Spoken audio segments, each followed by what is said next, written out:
Cam Smith, how the hell are you doing? Greetings, human. How are you? So your usual robotic self. I am here to entertain. Well, first time for everything, but are you ready for Star Trek 6? Scott, I am ready to live long and party down, as the Vulcans say. Oh, God. You've got mail. Speaking of, Scott, did you see this email that came in? I see it in the inbox, but I haven't actually opened it yet. What does it say? It says, in all caps, I want to note, Southern Yankee blooper reel. Click here. It's a bit sus. Should we give it a watch? I mean, do you have to ask? The spam gods have answered my prayers.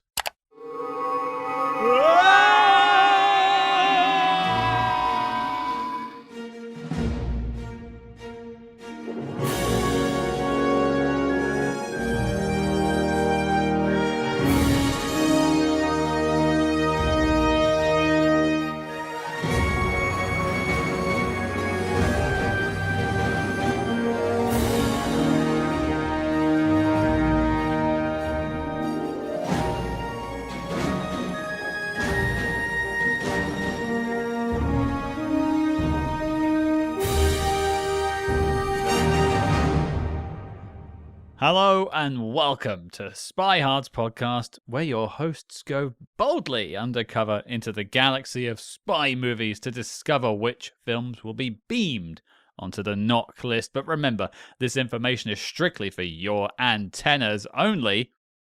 I'm Captain Scott. And I'm the Commodore. I guess the provocateur. It rhymes. It's great. Roll with it. I'm going to have to go by Commodore this entire episode. That's going to be a tough one to remember. Or the best thing you've ever done. That's true, which wouldn't be hard, really. The bar is so low, let's be honest. I mean, I found $5 on the sidewalk today, and that was the previous title holder. Hey, we're in a post-scarcity future, Cam. We don't need money anymore. Oh, okay. Well, I guess you just took away that one. Thanks for pulling the carpet out from under me. Back to the lower decks for you, I say. Oh, boy. Sharing a bunk with about 15 other people sounds great. I think that is actually sounding quite good to you. Well, time to channel my inner Orion. Someone's been spending too much time on Risa. Get my Horrigon. Get your what on? No, I'll leave that there. We've got an interesting episode this week, an interesting film to talk about, and a great guest to introduce. But first of all, welcome everyone to the USS Spy Hards. Isn't it a shiny little ship we have here? Right? Best in the fleet. Or so they tell us. And it's a very small fleet. It's a fleet of one that they keep to an adjacent fleet, basically. It's us and a garbage scow named Old Betty. And somehow, the people on Old Betty keep getting promotions. They've all been promoted far over us. Like, I'm a Commodore, you're a captain, but they're all admirals. Well, and also the thing is, we're the only crew on this ship. It's true. So I'm the captain of no one, and you're the Commodore of no one. That's right. That's right. We just yell at ourselves a lot. Or maybe you all are our crew listening at home. I'm sorry. They're quickly transferring to Old Betty. They're beaming off and away from us as quick as they can. Cam, let's give the people what they want. Set a course for Star Trek 6, Warp Factor 9.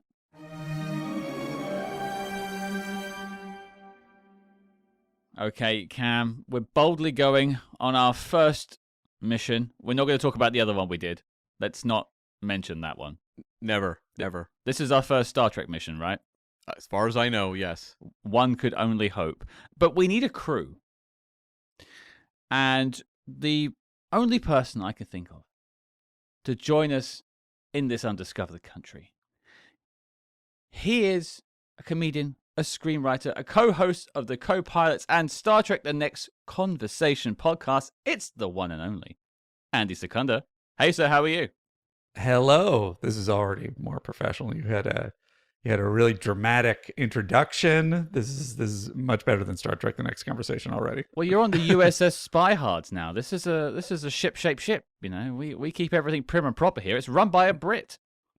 It's very impressive. You have on-theme posters behind you. It's crazy. I wish I could say the rest of the decor. Was it the drapes matched? I think we probably won't get into that. But yeah, I wish I could say the rest of the decor looks as good as this. I just have it behind me. But Andy, it's great to have you here on the show. We've got a film that ties into a lot of your loves this week to talk about. But I think before we get there, Yeah. we need to any guest that comes on the show, I gotta check their credentials, right? I need to know what your spy movie history is. Like, I need to know. This is gonna fall apart right here. Great. To take us back to young Secunda. All right. Yes, Young Kunda. It's a new series, by the Yeah, way. it's like young Indiana Pitch around. Jones. If anyone has any interest, it is both an awkward title and content no one is interested in. So that'll be on Paramount Plus next week. Yeah, I'm sure Paramount Plus will be interested. They might as well throw it on there. Well, they did have Section 31, so who knows? It's true. You mentioned it. Don't mention Will I get more viewers, more fans, higher rating? Who knows for Young Kunda? The only way is up, I think. But yeah, we talk about spy movies here. We're obviously talking about Trek this week as well. We're sort of bringing those two worlds that me and Cam both inhabit together. But for you, people know about your love of Star Trek and sort of you being brought in through the podcast, but spy movies. Yeah. Where did that start for you? Are you a long-term James Bond fan? What was your first sort of spy movie? I would say James Bond probably was my entry point, as it is for most people. I remember, and this always dates me, this story. I saw Spy Who Loved Me in the theater, and that's the one that opens with the parachute, right? Yep. And so it was just the joy, not even knowing really who this guy is, of him going off the mountain and the long silence and the crowd erupting in cheers and laughter when the British flag opens up, and it's so it's just burned in my memory, and then from that point forward. Ironically, that was the last time I think anyone ever cheered when the British flag sort of showed up. They booed after that. And it was really awkward. I take it personally, actually. It's unfortunate. Yeah. I'm very envious because my first Bond film was View to a Kill. And, while I did love it at the age of, 10 or 11, whatever I was, Spy Who Loved Me is the better choice. Although the crowd erupted in cheers when he had the Tarzan yell, I'm sure. Well. So that's your first spy movie. Are you sort of a James Bond dedicated kind of spy movie watcher, or do you ever go to other types of spy movies, Mission Impossible, those sort of things? What other spy films do you like? I do love I love an action film. I love a franchise. I'm a huge booster of Tom Cruise and the Mission Impossible films. He needs the fans, so he does. I'm still waiting for him to go mainstream. And his big break. And I love the offshoots. I don't know if you guys talk TV series, but I was obsessed with The Prisoner, which I came upon on an odd afternoon watching it on PBS, and I was like, "Oh, what's this?" And I was like, "Oh my God, what is this weirdness?" And then from there, I went back to Secret Agent. Is it Danger Man in Britain, or was it Danger Man here? I think it was Secret Agent here in it's the Danger US, Man and here. I think it was Danger Man there. Yeah. So just all manner of spy content I was into. And I even, for a while, because I went into comedy writing professionally, TV primarily, I was always sort of digging into older sort of spy parody stuff that came in the wake of James Bond. So even that stuff I was sort of fascinated by. Sort of the Get Smarts and Yeah, Get Smart. I'm trying to remember. There's a man called Flint. Yeah. I don't know if I'm getting the title exactly right. Casino Royale 67. Casino Royale 67. That I remember being very disappointed by.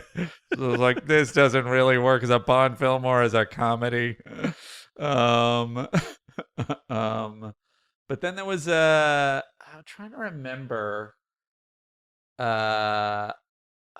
I would have to dig it up. I wasn't ready for this question, but there was an American. It was an American spy. Mm-hmm. It wasn't Rock Hudson. It was Rod Taylor?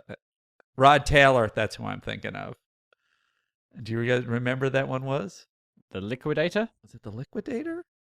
No, didn't he have a? Wasn't it like a Bond like? I think there might have been two of them too. And there was obviously the Matt Helm ones. Oh, is that not the Flint ones? If it's two, Matt Helm was Dean Martin. There's 4 of those. There's 4 of those, and then Flint was 2. Flint was 2. Oh, was it only 2? I thought there was more than that. And then Rod Taylor was in at least 1. Was it called the Liquidator? That was his main spy vehicle they tried to launch. There was a load of books, but that was his. Then that there was you a go. weird film. It was Rod Taylor, so because it's Jill St. John is the interesting girl in the film before Diamonds. Pre-Bond. Oh, interesting. Wow. And she gets way more to do. It is always fascinating when there's and she does get way more to do in that one. Interesting. And a consistent character in terms of the writing. Yeah. So she must have been like, this is my slot. This is great. It is interesting when you have someone in a genre film and then is basically exactly the same part in another genre, a different sort of franchise, because they're like, well, they're good at that. But it's not the main person. It's always very interesting. Yeah, there's a lot of that in the spy world. You'll see a lot of the same people show up as villains in various spy films, especially like the B-tier ones. You'll see kind of this recycling consistently through and through. Well, I guess if you got a certain kind of mug or body type, then that's what you're going to be stuck as. If you're like 7 foot and you're Richard Keel, I'm sure you're hired as a villain a few times. I was going to say, what else was he? You guys, I'm sure, know this. What else was he in besides Jaws? Besides as Jaws? Well, apart from Happy Gilmore. Happy Gilmore, okay. He's in Force 10 from Navarone. Yeah. Right. He was also in The Longest Yard, the original version with Burt Reynolds. He did a spy movie right before Spy Who Loved Me, where he Silver also Streak. has Silver Streak, where he also has stuff in his mouth. Right. Weirdly. Does Silver Streak count as a spy? Which also with Patrick McGowan from The Prisoner. No, it's not really a spy film, but he not? does have this. No, but he has the silver teeth, and it's very Jaws-like. Right. What a weird thing to be stereotyped with. We're gonna put stuff in your mouth, and you're tall. Also, just the complete horror of then spending the rest of your life and career answering questions about the teeth. I mean, at a certain point, and I'm sure you've seen this based on people you've interviewed, I think there's an arc of frustration that it's like, I'm not getting my due. And then at a certain point, it's like, great, anyone is paying attention to me. That's fine. I'll talk about the teeth. I'll talk about the teeth. That's my terrible Jaws impression. To be fair, Cam has had a photo with him and asked him to grab his head. So you're part of the problem, Cam. Well, he actually wanted to grab my head himself. He actually said that was his standard pose for photos. But he was a regular at the Star Trek Las Vegas convention where we all met in person just last summer. Oh, nice. Yeah. Richard Keel is still around. How nice. Good for him. Not around anymore, but he was a regular from... Oh, you're saying we met last summer. Yeah, we met last summer, but... You mean Richard Keel. You didn't mean Richard Keel. I gotcha. No, he was there in spirit. He's off in the Moonraker base now. Yeah, I gotcha. Him and Dolly. Like, that is, usually giants have a limited lifespan. Yeah, he was there probably from like 20... I started going in 2012. He was probably there from 2012 to probably 2018 or 19 every year. Yeah, he was like a regular who probably was purchasing his own table just to hang out and do autographs because he wasn't someone who'd be brought in for his Star Trek experience. I did feel bad that I missed my opportunity to get a picture with the giant who was from Twin Peaks. The owls are not what they seem, and was Luxana's Carl Stryken or something, wasn't it? Yes, Carl Stryken. Yeah. Good Yeah. pull, Scott. Twin Peaks and Star Trek, they're my bags, baby. Don't worry. Very nice. I've got this. The owls are not what they seem. Again, not what you would not what you if there are anybody who jumps over to Star Trek: The Next Conversation, don't expect that level of proficiency with remembering anything, with staying on topic. Not that we've been on topic yet, but Well, that's actually a perfect segue, though. I'll Okay. use it to beautifully bounce us over to There you Star Trek go. and maybe start to bring us home. Slick already. Star Trek: The Next Conversation. What a Yes. podcast! Thank you. Tell us a wee bit about it for those who haven't tuned in, and how did you get involved in a Star Trek podcast? Well, I was an original series, with Shatner and Nimoy and all the gang fan, and Star Trek 2 and all that. And I never really watched Next Generation because I thought it looked like a hotel lobby and lost interest immediately. And my co-host, the famous Matt Myra, he was he was an expert on all Star Trek, but especially Next Gen was his favorite. Mhm. And we were working together on a TV comedy show called The Goldbergs, and he said, I want to do another podcast. And I said, what would you like to do it on? He said, I've never done a podcast going through the whole canon of Next Generation.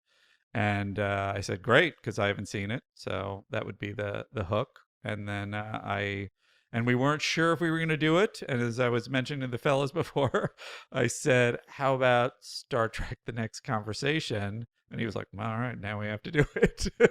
You don't leave wordplay like that on the table. And so we've done that. We went all through Next Generation, and we're now in the middle of DS9. So no spoilers for the end of DS9, if you can avoid those. And we covered all of New Trek in our Patreon, and even dipped into Marveling, which is the name of our when we cover Marvel. So that's the history, and it's as I said, it's endless digressions. In 7 years of doing it, we still don't know the order of the segments, constant arguments, and never on topic. So if any of that seems appealing to you, then check it out. Otherwise, be warned. I have to ask, the first 2 seasons of TNG are famously rocky. And so you've signed up to do this Star Trek podcast.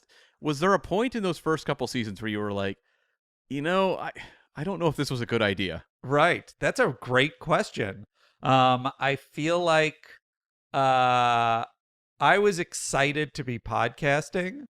That shows how naive I was about podcasting. Yeah, how soon did that drop off? Yeah. Matt said, I was just like, oh boy, we're going to be famous. And Matt was like, yeah, I got news for you. But I think I was just sort of interested. And then Matt and I just got in a zone, and so it just became pleasing in and of itself, and the interacting with the listeners just became really, really satisfying, to the point now where another thing I should warn you is we have really about an hour plus of answering hails, what we call them, the mailbag. Mhm. So there's a time code if you want to skip ahead to us talking about the show.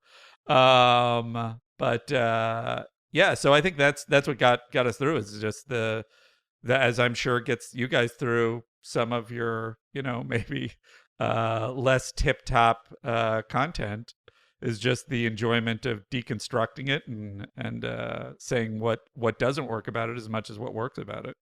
Yeah, some of those Netflix spy action films have definitely been a bit of a chore to get through, and you are correct. Yeah, it's the listener response that often is the kind of the reward for sitting through those movies. See, I'm about to take you off topic again. What did you guys think of Gray Man? I couldn't stand it. I haven't talked about it on the show at all, actually. Scott Oh, did, but interesting. I went to the premiere. Hot scoop! Scott's there for it. Let him talk. Let him cook, folks. Let's go. yeah, I just thought it was a real slog to Yeah. sit through. And it had like the elements you hope for in those kind of things. It's like the cast is undeniable. It's insane. It's yeah. isn't it crazy, the world we're in, where it's just like, hey, we're gonna make this streamer movie with every A-lister you could possibly name. But it's like, the same could be said for like Back in Action, the Jamie Foxx, Cameron Diaz film. Yeah. Or Heart of Stone with Gal Gadot. It's like these things are star-studded on paper. Yeah. There's no reason they should feel lethargic and slow and just kind of drag you down, but they do almost every time. Yeah. See, I wonder if I have a different mindset we were talking a little, not to drag us even further into the muck. We were talking about Section 31. That Section 31 didn't have I think I had a mindset with Gray Man of like, well, I love Ryan Gosling. I love Anna de Armas, I love Chris Evans. So whatever, I have low expectations. I'm sure there'll be some good action sequences with the Russo brothers. So, I'll just enjoy what I can enjoy. And so, and from that perspective, I was kind of like, oh, all right, that was fine. If you're going in expecting like, this is going to be the A-list material that this talent, suggests, then I could totally see where you would land where you did. Yeah. But I think that with action films in general, I think that and also in the era that we're living in, I've built my brain to have a slot of almost like, even though I have no children or significant other, like a dad in his easy chair going like, all right, I'll just watch, this is going to have some spy stuff and some action and I don't care. Well, it used to be like every guy aged into a point where he just wanted to watch westerns and war movies. Right. And maybe Netflix spy action films have become that. I guess it really has become a thing, right? And to the point where, what was the other one with Chris Evans and Anna de Armas? Ghosted. And did you see that? Oh boy. Did you guys cover that one yet? Yes, we did. Yes. I've never seen an audience abandon the podcast faster. Oh, really? They didn't? Interesting. We got ghosted by you people. You ghosted us that week. See, I was also saying to the fellas, I have been musing on doing a third pod if you don't count co-pilots, and I was like, oh, maybe I'll just cover things that are completely like unrecommended and people don't really know or that or whatever. And so like, I guess there's a flaw in the scheme if nobody's turning in for Ghosted with these two A-listers. And we also had like the I think it was a stunt coordinator on. Yeah, for that one, and great fun interview. We had a lot of, and he worked on some really weird spy movies. We talked about like Double Team with Stallone and no, it was Van Damme. Oh, yeah. Van Damme and Dennis Rodman. Van Damme Rodman. Sorry, yeah, we talked about that. But it's just people aren't interested in those films. It's not like a problem with the show or anything. It's just people don't care. And also, there's also that problem with it being behind the Apple TV Mega Duper Plus, whatever they call it nowadays, paywall. Oh, interesting. Like Ted Lasso and stuff like that. Like people just don't have Apple. Yeah. So that doesn't help. So I'm just gonna cover Star Wars in my new pod again and again and again. Just hit the greatest hits, man. They'll always be there. Yeah, but that's not interesting. I like to dig into the dark corners. So Ghosted, not fun. It seemed like it would have so many elements that would appeal to me of just like, ooh, it's a little romantic comedy and it's got some action. This is great. Yeah. But no. It just never became anything to the sum of its parts. And like Chris Evans called in loads of favors and got like his Marvel friends to turn up for cameos and stuff, and you thought that would be fun, and it isn't. Yeah. And it's just that wasn't Russo brothers, was it? No, it was Dexter Fletcher. What's his he did Rocket Man, and he was kind of brought in to save Bohemian Rhapsody. To save I guess he did. He did indeed. It was successful. Freddie's made it to the stage. He finally got the recognition he deserved. That's right. You don't have the teeth. You forgot the teeth. What are you doing? I spent yesterday at time of recording at the premiere for Rami Malek's new spy movie, The Amateur. Oh yeah. And like I had some high hopes because I've enjoyed some of his work and not all of it. And spoiler, not a big fan of that film. And so I think that might have been Rami Malek's like high note. Literally. And it wasn't his; it was borrowed from Freddie Mercury. I'm really taking you guys on TNC style. It's fine. It's fine. Let's endless go. digression. We'll put a link, like a time code in the thing below. They can just skip to the review. Click here. Oh yeah, it'll be just like TNC. Fine. This is great. Here's a little clip notes if you want to ignore all the off-topic stuff. Let me play some music as well, just to get everyone in the vibe. You just play elevator music blasting over this whole part of the Sure. show. But with the Amateur, my take, I have only seen the trailer, is like, oh, I can see how that would be entertaining. It seems, though, that like from the trailer moments, like the pool, that it's like, that's probably about the high point. And then the rest of it's sort of, you're just waiting to build to like that kind of moment, and maybe there's one other one. Is that accurate? That's basically it. And then the rest of the film is filled in with them going like cutbacks to the CIA talking about it. Right. Like, oh, look, he's doing this now. He doesn't have the training. How is he doing this? He's in Istanbul now. Oh no. What's he gonna do? Back to Rami Malek doing something, and then you go back to them talking about it. It's like watching the Jason Bourne, like Jesus Christ, it's Jason Bourne scenes. Yeah. But elongated. You know, we also have an inherent, and I think this is the problem with a lot of action directors, because they're in there to be action directors, that it feels like with that concept, the thing you're buying the audience in with is this guy is your average Joe. Mm-hmm. He's like you or me. And I think what they're leaning on with Rami Malek is he doesn't look like an action star. He looks like kind of a weirdo. But that's not the right average Joe. He'd say again. Just quote Andy Secunda, Rami Malek. No, don't tell Rami Malek. Oh no. Oh, I was going to direct a film and then Rami Malek dropped out. But so I feel like you want more of like kind of a fun, maybe even more comedic personality that's like a true everyman in that part. So you're kind of having fun seeing them react to these situations as opposed to someone just sort of with, his giant eyeballs staring weirdly at everybody. Well, the whole idea is he's trying to great actor that he is. Sure, I'm sure he's a lovely person, philanthropic, all kinds of great stuff. I was mistaken for him. I will always be nice to him. In Vegas, people thought I was Rami Malek. So you know what? I bow down to him. Most gorgeous man alive. What? That's no word of a lie. He's been mistaken. That's not a lie. You are a few more steps to leading man, Cam. I will venture that. Your eyes aren't quite as big. No, it's based on this whole like him trying to get revenge for the murder of his wife. That's in the trailer, not a spoiler. And he can't sell me on the fact he has any emotion whatsoever. Yeah. It's a real problem I think he's got. Like, I just don't see anything in him. So any of the sort of like lovey scenes with Rachel Brosnahan, I'm like, she's talking to a robot. A Mr. Robot. Yeah. There we go. Beat you to it. Unless there was a delay on my He'll edit you out. Yeah, exactly. So. Oh no! Oh rats! I won finally, and now it's gone.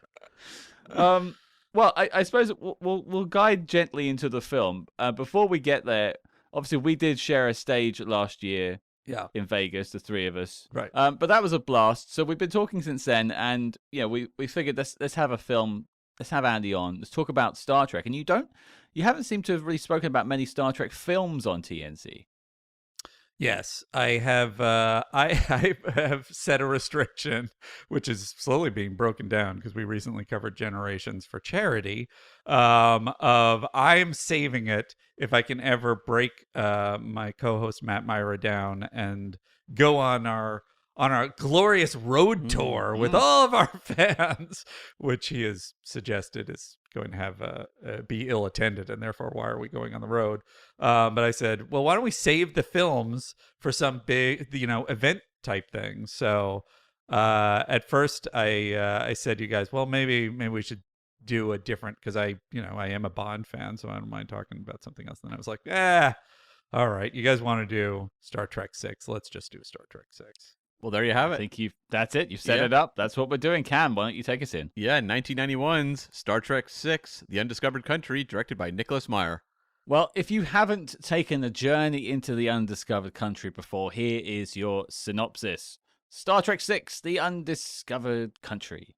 the battle for peace has begun, apparently. After years of war, the Federation and the Klingon Empire find themselves on the brink of a peace summit when a Klingon ship is nearly destroyed by an apparent attack from the Enterprise. Dum dum dum. Both worlds brace for what may be their deadliest encounter. Deadliest? Yeah, that sounds like the film. Deadliest? One ship. I don't know. Yeah, I don't know if it's the deadliest. A bit of a sliding scale there. I don't know. Doomsday Machine? If anything, the moon exploding was probably deadlier. I would think so, yeah. Yeah, it's probably Yeah. a few dead I mean, people. even when the Genesis device exploded, it seems like it was more of a threat to everyone. True, yeah. The whales? The probe turning up? Well, like, that was the killed whole all Earth in danger. Yeah. The evil cloud in the episode Obsession, you know? Sure. That's a deep cut. This is crazy. Even V'ger was more of a. What are they talking about? This doesn't come close to being their deadliest threat. I blame Nick Meyer, frankly. Yeah, he's the one who wrote all the plot breakdowns for the streaming sources. We'll come back. Yeah. He's not got a lot of things. Yeah, to be He's fair. such a control freak. He's got to have his hands on every part of the process. To be fair, he's that dedicated to this film that I suppose this is also a mini announcement because I might as well do it now. Yeah. Okay. Many moons ago, our first Spy Master interview was with Nicholas Meyer. Yeah. That's what launched the interviews. It was getting him on the show. And it will be our 100th this week. And so I thought, and it kind of inspired the review, let's go back. So joining us later this week is Nicholas Meyer. Oh, wow. He's back. He's talking about Star Trek VI. He's talking about the film he did right before that, the spy movie Company Business, with Gene Hackman, that has quite a bad reputation, and we'll get into that. But yeah, we're taking apart Star Trek VI with Nicholas Meyer and celebrating 100 interviews, which is, I just can't believe that's happened. I know, it's crazy. So you're saying you didn't have me as the 100th No. iHeart celebration. You gave it to old Nick Meyer, huh? Well, technically, you're not an interview. You're not like You're on the review episode? Yeah. Yeah, you're a guest. I can make up behind the scenes stories. That Walter Koenig, what a guy. Well, see, what I had to do was you have to wear Shatner out. I know all of Nick Meyer's stories. What you got to do is too many takes, and then eventually he gets back to being grounded. So joining us later this week is Nick Meyer and Andy Secunda now. Mm-hmm. Ooh, great. I wouldn't mind hanging out with Nick Meyer. As Nicholas Meyer, you'll be pretending to be him. Thus far, Matt has forbid me from having guests on our show, other than oddly Jonathan Frakes. Oh, yeah, you've had him on, to be fair. You've had Jonathan Frakes on. Yeah, for our Ask Frakes segments. They were fun. But that was what's coming up this week. So we'll have a big celebration for that. Look forward to that, folks. And that was the Undiscovered Country. But I'm curious to the room. Andy, I'll ask you first. Do you have any sort of memory of seeing the Undiscovered Country or of it being promoted or anything about its release at all? I know that I was excited, fan that I am of Wrath of Khan, that Nick Meyer was coming back, and Star Trek V was Star Trek V. I believe I see a poster there behind you, Cam. Is that a Star Trek? That's right. The teaser, the seatbelts in theaters this summer teaser poster. Yeah. Oh, a great poster. Yeah. Great poster. Yes. If only they'd stopped at the poster.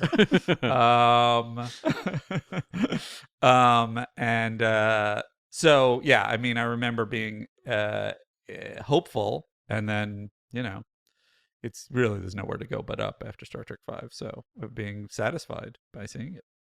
Although weirdly, we've come around on Star Trek V now after what we've seen recently. Oh yes, it really does, and we're going through Enterprise on in our Patreon, and that is another one where it's like I had never seen it before, had only heard fans, tear it apart, and now of course, in the wake of a lot of New Trek, not all of New Trek, because I do like a lot of New Trek, but a good portion of New Trek, then we're like, the Enterprise is fantastic. This is so thoughtful and Coherent. coherent and on canon. This is great. Especially the last season of Enterprise. That's a real. That's what we're in now. We're just finishing it up. We're in the last 10 episodes. Yeah. Wait, I'll say no more. I'll say no more. Okay. Um. Okay, so you were aware of it coming out, though. So you were anticipating it. Did you get to see it in theaters? I did. I don't remember the theater. It must have been New York.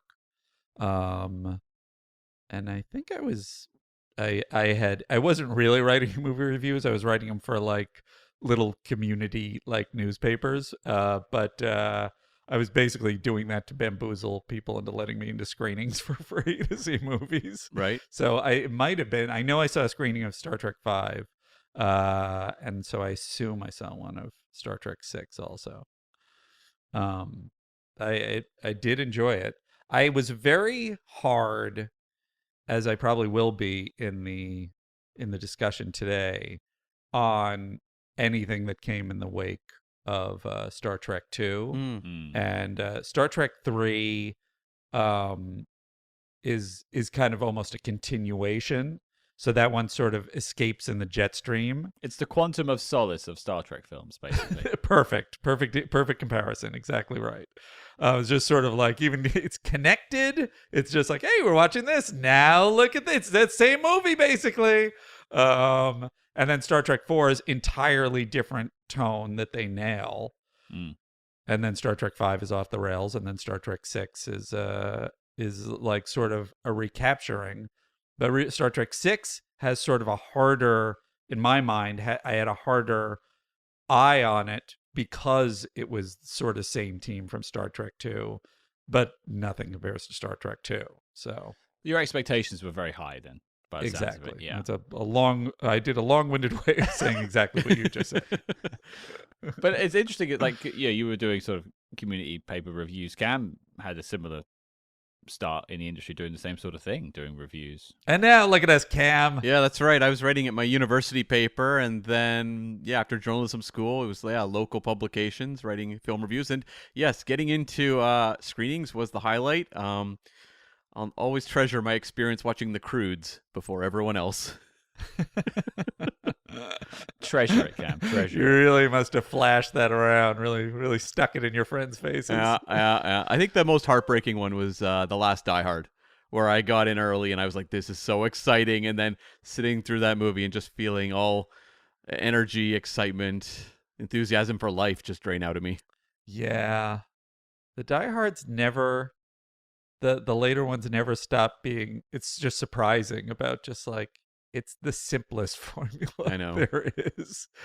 It is basically its own genre now. All you got to do is do it well. Even Star Trek did it better in the TNG episode.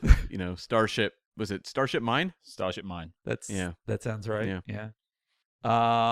Yeah, even they did it better. As a matter of fact, I was because I'm also an actor. I have a lot of different skills that are rarely employed that turn very little income for me. But I was an actor also, and I went into an audition, and I got a call back for, I think, Live Free or Die Hard.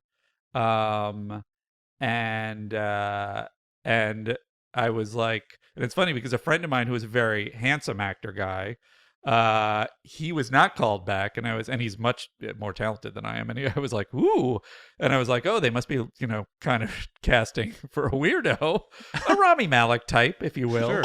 And so I got called back, and I was in there with, we were talking about ER before the thing started, with Sherry Stringfield, who I was obsessed with, and so I was in there with Sherry Stringfield, who was there for a different part, I think an FBI agent. And I was like, this is so exciting. And I chit-chatted with her, and then I went in, and I didn't get it. And in the movie, so you guys can figure out which Die Hard this was, it was like I would have been one of the villains. Right. And there was these two hacker guys, and one was sort of a handsome kind of younger hacker, and one became, I think this is the one that I would have been, was sort of a pudgy, sort of balding, charactery hacker. And so I was like, oh, they kind of went in both directions away from me. Like I would have been somewhere in the. I wasn't like charactery enough, and I wasn't handsome enough. I was just like. I was really hoping you were going to say you were going to be the parkour henchman.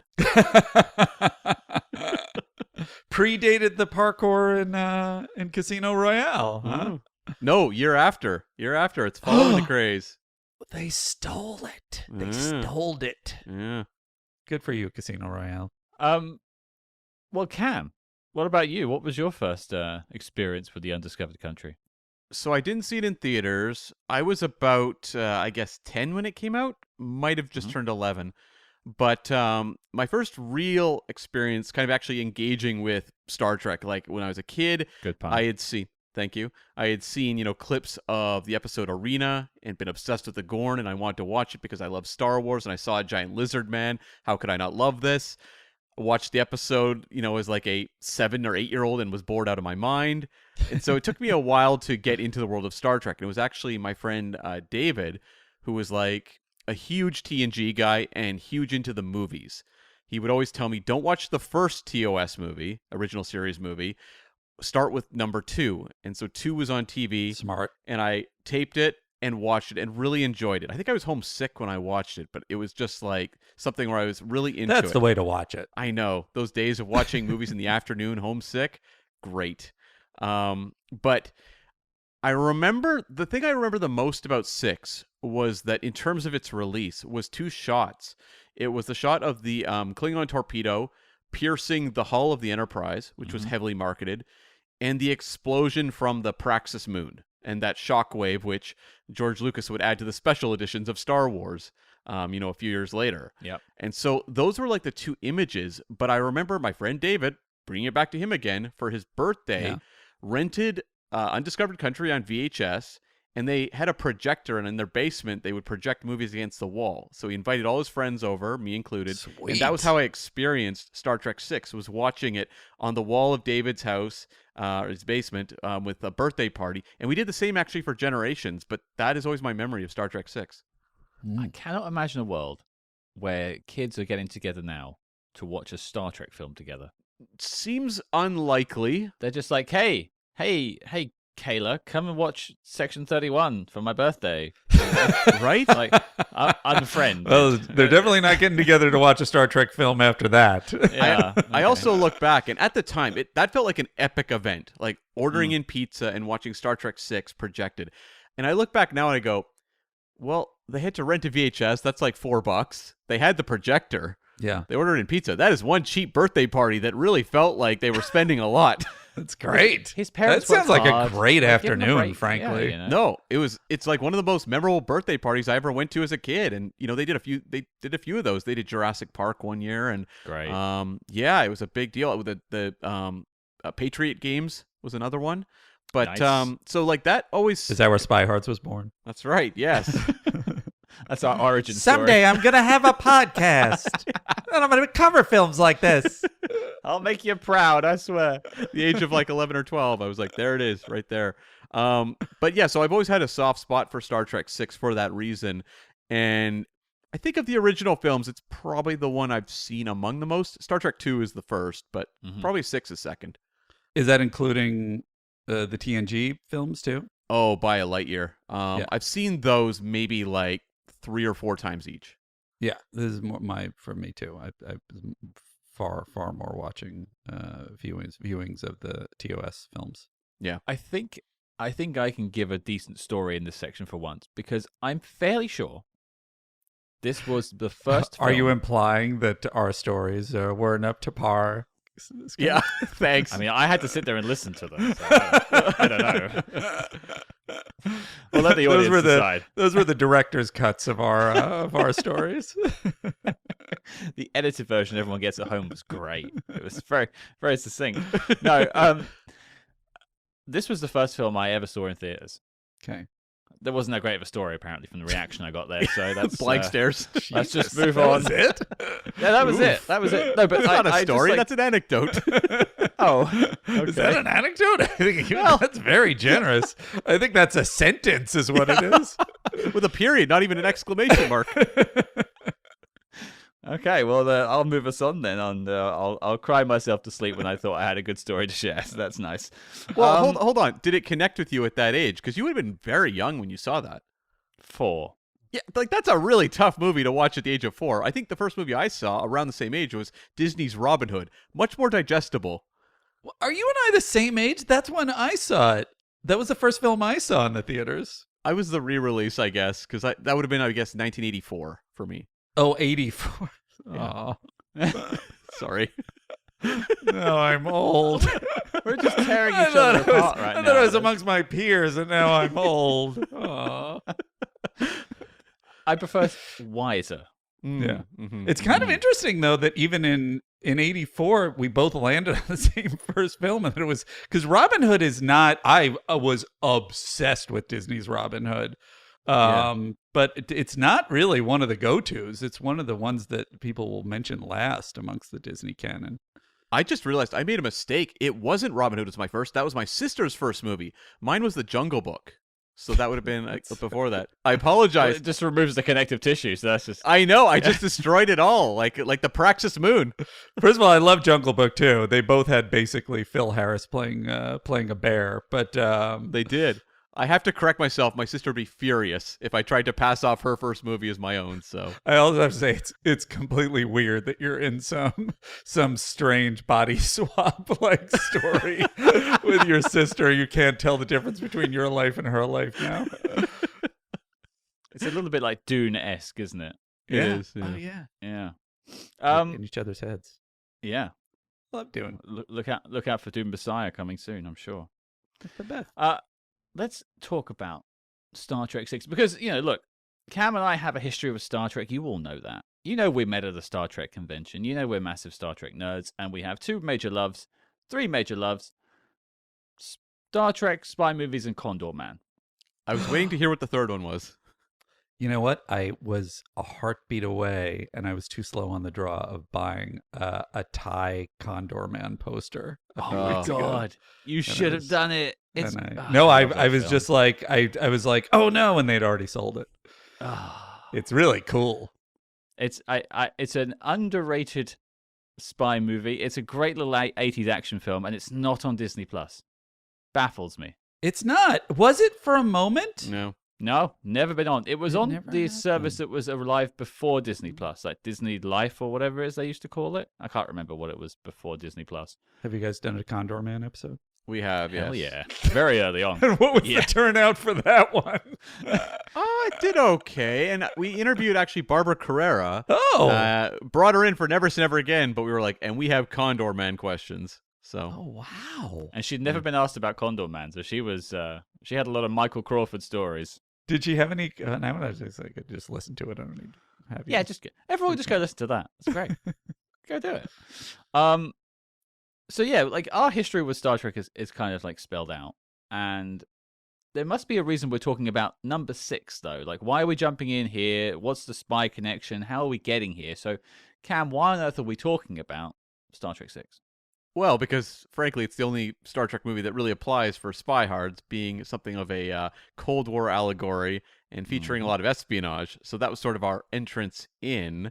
But if you're wondering why Star Trek 6 happened at all, that's maybe the better question. Thanks. And yeah, thank you. I should thank myself for that question. Yeah, you didn't ask that question, Scott. I tried to save it because I look really bad at delivering the wrong question, but it's okay. You just hanging me out to dry. We can do it. It's fine. So this movie was a recovery movie from Star Trek V. It was always seen as such. They were like Star Trek V in 1989, directed by William Shatner, did not go well. And financially, it was a real drop-off after Part 4. And so Paramount, at this time, is in a kind of a bad place. They put out a lot of bombs, but the president, Frank Mancuso Sr., really does believe in Star Trek. He's been with the franchise since Star Trek 2 and didn't want to end it on 5. He just thought it was too sad. And so he saw a lot of potential in putting out a 25th anniversary Star Trek film and hopefully getting some luster back to it. The only rule was the budget must not exceed Star Trek V, The Final Frontier. That was the hard line, demand on that one.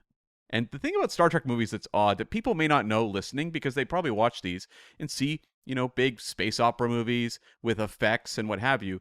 But the Star Trek movies were not that expensive. Like the first one was very expensive, the motion picture. And after that, they were looking to cut the budgets basically every single movie. So they got quite cheap. I feel like I don't know when we start cracking that open the discussion, but I feel like you feel that particularly toward the second half of this movie, of like, you're like, oh boy, here we go. It's really going to start expanding into all sorts of, tit for tat space battles and everything. It's like, no, it's just wrapped up pretty quick. just sort of messing around on an ice planet for a while. There's that too. Kicking people in the knees because why not? Yeah. It's a reused TNG sets and what have you, yeah. Yeah, and there's also like you've got the problem of, I guess, everyone's coming back and asking for more money. Mm-hmm. So, some of them are asking for their own starships. I was just going to ask, do you think Sulu or George Takei made a mistake asking, because I know that Shatner, obviously, because he wanted everybody to be his team that he's telling everybody what to do, he was like, what do you mean? Why do you want to be on the other ship? Come on, George. Don't you want to be with us? That's where the action is. But he kind of did carve out his own place in Star Trek history, insisting on being a captain. Do you think it was a mistake in terms of story, like as for the character and as the actor? I'm going to argue actually no. And I think you can easily look at it and say, well, he's separated from the primary plot and character adventures going on. But I look at how they were in this film writing Uhura and Chekhov, and I go, you know what? Like, I think Sulu got the best kind of choice. Like, he gets to be in command. He's very capable through the film, and they're not kind of writing him into situations where he looks incompetent. So, and he kind of falls into the Han Solo spot at the end, where he's sort of the second ship that arrives to save them. Mm-hmm. Yeah. And he gets the big like Praxis Macbeth opening. That's like true. That's all him as well. Yeah. And you're right. Chekhov and Uhura are given lines that are clearly like, Uhura hasn't said anything. Can you just give her this tailpipe line? And Chekhov hasn't said anything. Can you just give him this? And it's sort of like, those aren't really the things those characters or the positions on the ship would say. Yeah. So I would say no, Sulu, it was a win. But originally this was not going to be an original series crew movie. Harv Bennett, the producer who'd been with the franchise starting in Star Trek 2 through 5, was really pushing a Starfleet Academy prequel film, which would be called Star Trek: The First Adventure. And Paramount was like, go for it. We have to save that for a series that will be made 2 decades from now. Yeah. And so there's 3 decades. Harv Bennett was eyeing a cheaper cast, basically. And so he really wanted John Cusack to play Spock and Ethan Hawke to play Kirk. And Roddenberry hated this option. And Paramount was bombarded with angry It's letters. actually pretty good casting. I know, right? Like, it would have aged very well. But I guess in this time period, it sounded terrible. But Roddenberry very unhappy. Paramount was bombarded with angry letters from fans. Roddenberry was famous for, when he didn't like what Paramount was doing, leaking it to fans and starting these letter campaigns. So it wouldn't surprise me if that's where this was coming from at all, because it happened many times before. It's such a spiteful thing, though, isn't it, with Roddenberry? Like I understand he felt like he had to have his hands in whatever the business of Star Trek was, because he was part of the team that put it together originally. But yeah, like, he meddled with every single one of those films after, and he fumbled the ball with motion picture. Yeah, like, he had no right to touch it after that. No, and he kept pitching that JFK assassination Star Trek movie that, like... Yes, Spock assassinates JFK. Yeah. Okay, and then what? Right. And so, like, the studio, getting all this negative feedback to this prequel idea, ultimately passed on it. Harv Bennett moved on and left the franchise. And the head of Paramount Communications, Martin Davis, who also hated this prequel idea, really pushed for a reunion of the original crew. And so that's where they decided to go. And the kind of the rough idea of this kind of Cold War allegory was a Leonard Nimoy idea. We're going to talk, as Scott said, to Nicholas Meyer, who's going to break down all the kind of story evolution on this So film. you can turn off the pod now and just Well- wait for that episode and Have a nap, chill out, go enjoy yourself. Come back on Friday. go. You know, if you need to do your laundry, and then we're just in the background, the real episode will be coming soon. But we're going to abbreviate basically the dive into the writer's evolution aspect, which we often do. The writer's evolution. Yeah, where the script kind of changes over time, but because Nicholas Meyer outlines all that stuff beautifully. But they wanted Leonard Nimoy to direct it because he had done 3 and 4 to great success, but he was not interested, and he's the one that decided to bring Nicholas Meyer back.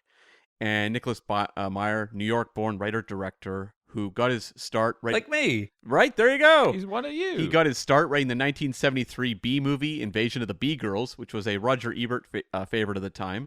Like me. I did the reboot, obviously. He had adapted his novel 7% Solution to the screen in 1976. Wait, is that the B boot? The B boot? Good lord. Oh, nice. And he had written and directed Time After Time in 1979, which was his So kind of good. entry. Yeah, so good. It entered from that point into Star Trek 2. And that was like a really loved Star Trek film, hugely so, saved the film franchise. And he also wrote Star Trek 4 as well, or co-wrote it. And this movie was, as Scott referenced it earlier, a follow-up to the 1991 spy comedy Company Business with Gene Hackman and Mikhail Baryshnikov. I didn't know about that. And that's Barish. I guess it makes sense because he was Russian. But that's his second spy movie outing, right? With White Knights. Yeah, yeah. It's we watched it for the interview because I'd never seen it before, and it's got a lot of this in it.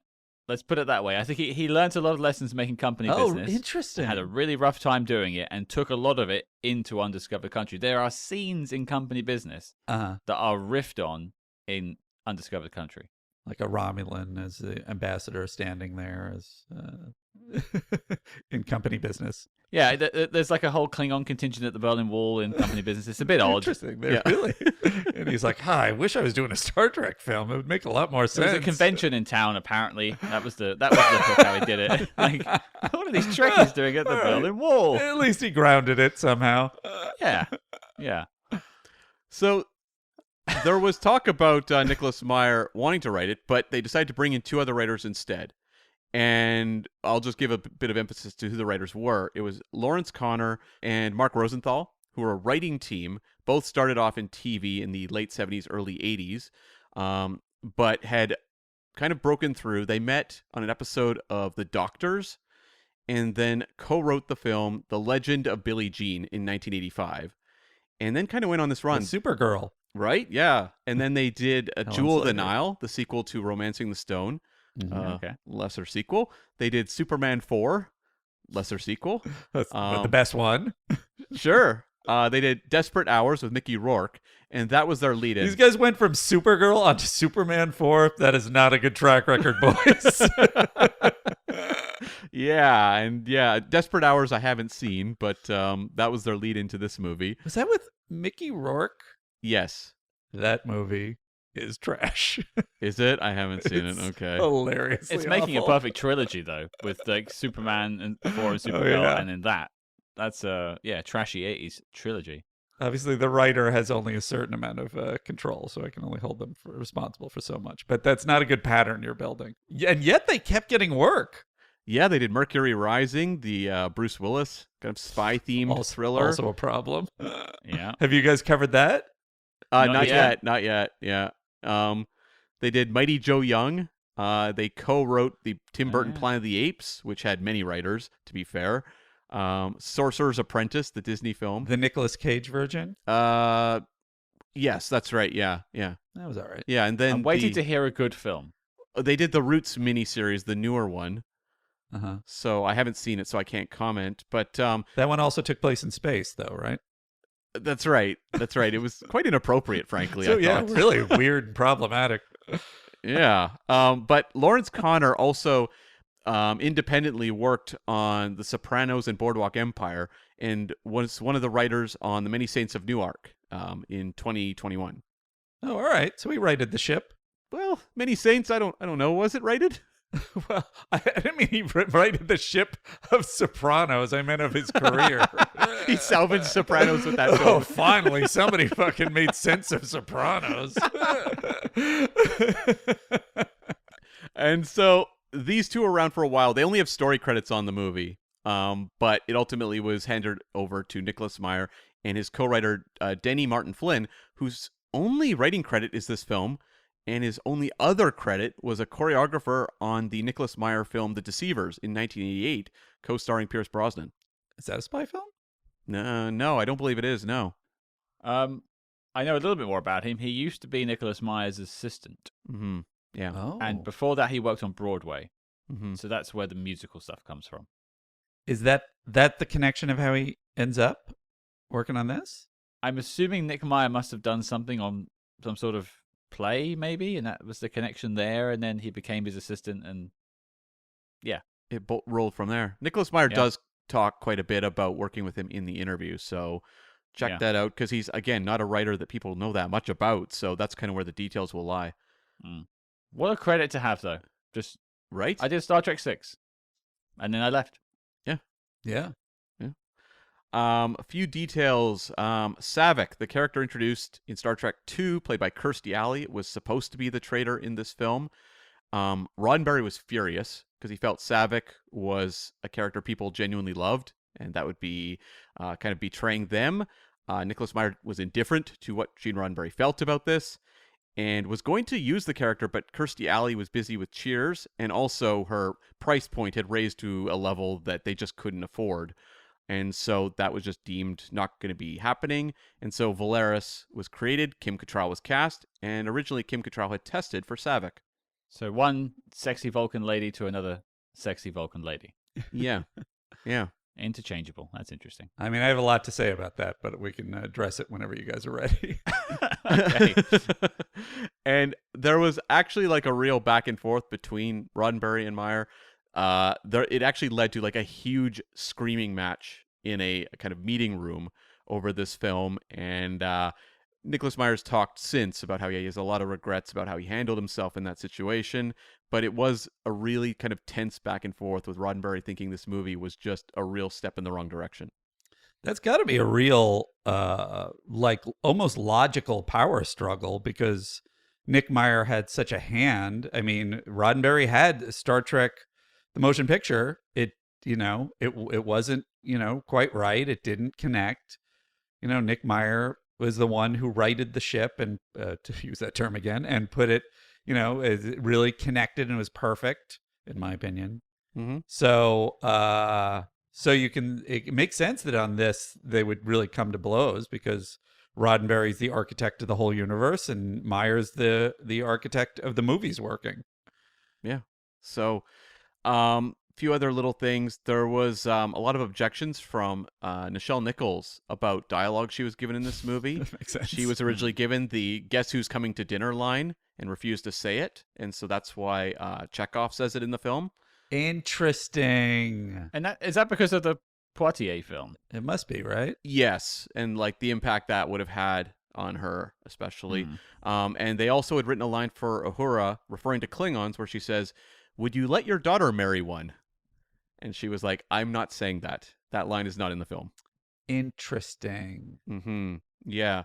And also, like, Brock Peters also struggled a lot with the briefing scene where he's referring to them like as the trash of the galaxy and making a few other lines. And apparently that was, again, a real point of contention and took a lot of kind of finesse shooting that scene to make it work. It is very interesting hearing that rundown, and particularly Nichelle Nichols' reactions to those things, because even the Kirk dialogue about the Klingons, which I would love for us to crack open talking about, like, does that make sense? Like, it does make sense, and obviously in the sense that he lost David as a result of the Klingons, but just does that make sense in terms of what we know about Kirk over time as a he's not the diplomat that Picard was, but it was just that, he was someone who held up these high ideals, that he would have reach this point of feeling this about the Klingons, because so many of the things that, even though he's talking about an imaginary species, feels so problematic in the modern world. It's like, this is too far. This is really unpleasant to watch. And I know that that is the intention, and that would be the counter argument to saying this is, quote, offensive, is like, even if you're drawing parallels, then it's offensive. But it's like, well, it's supposed to be offensive.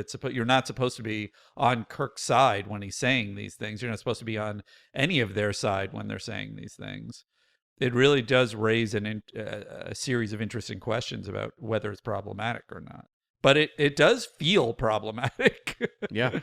No, you're not wrong. And it's interesting on a couple of levels. So we'll just talk about it because we're here. We'll get into the review in a second, but we're talking about it.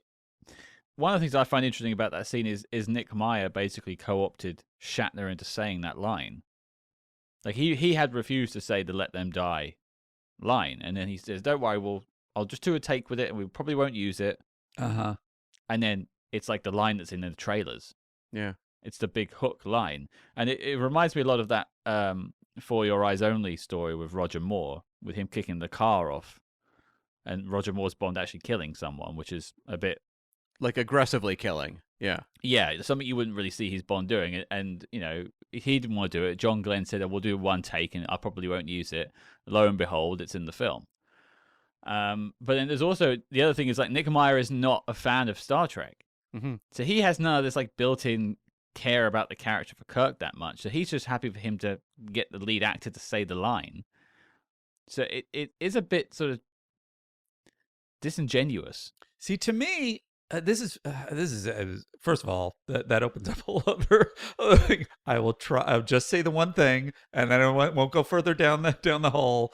But the moment you're talking about with Bond is in and of itself one of the things that's burned in my memory of like, that's what Bond should be. Bond is an assassin. Bond should just be someone who's like this kind of almost psychopathic dark character that will do whatever he has to do. And so it's funny that was a point of contention even with that.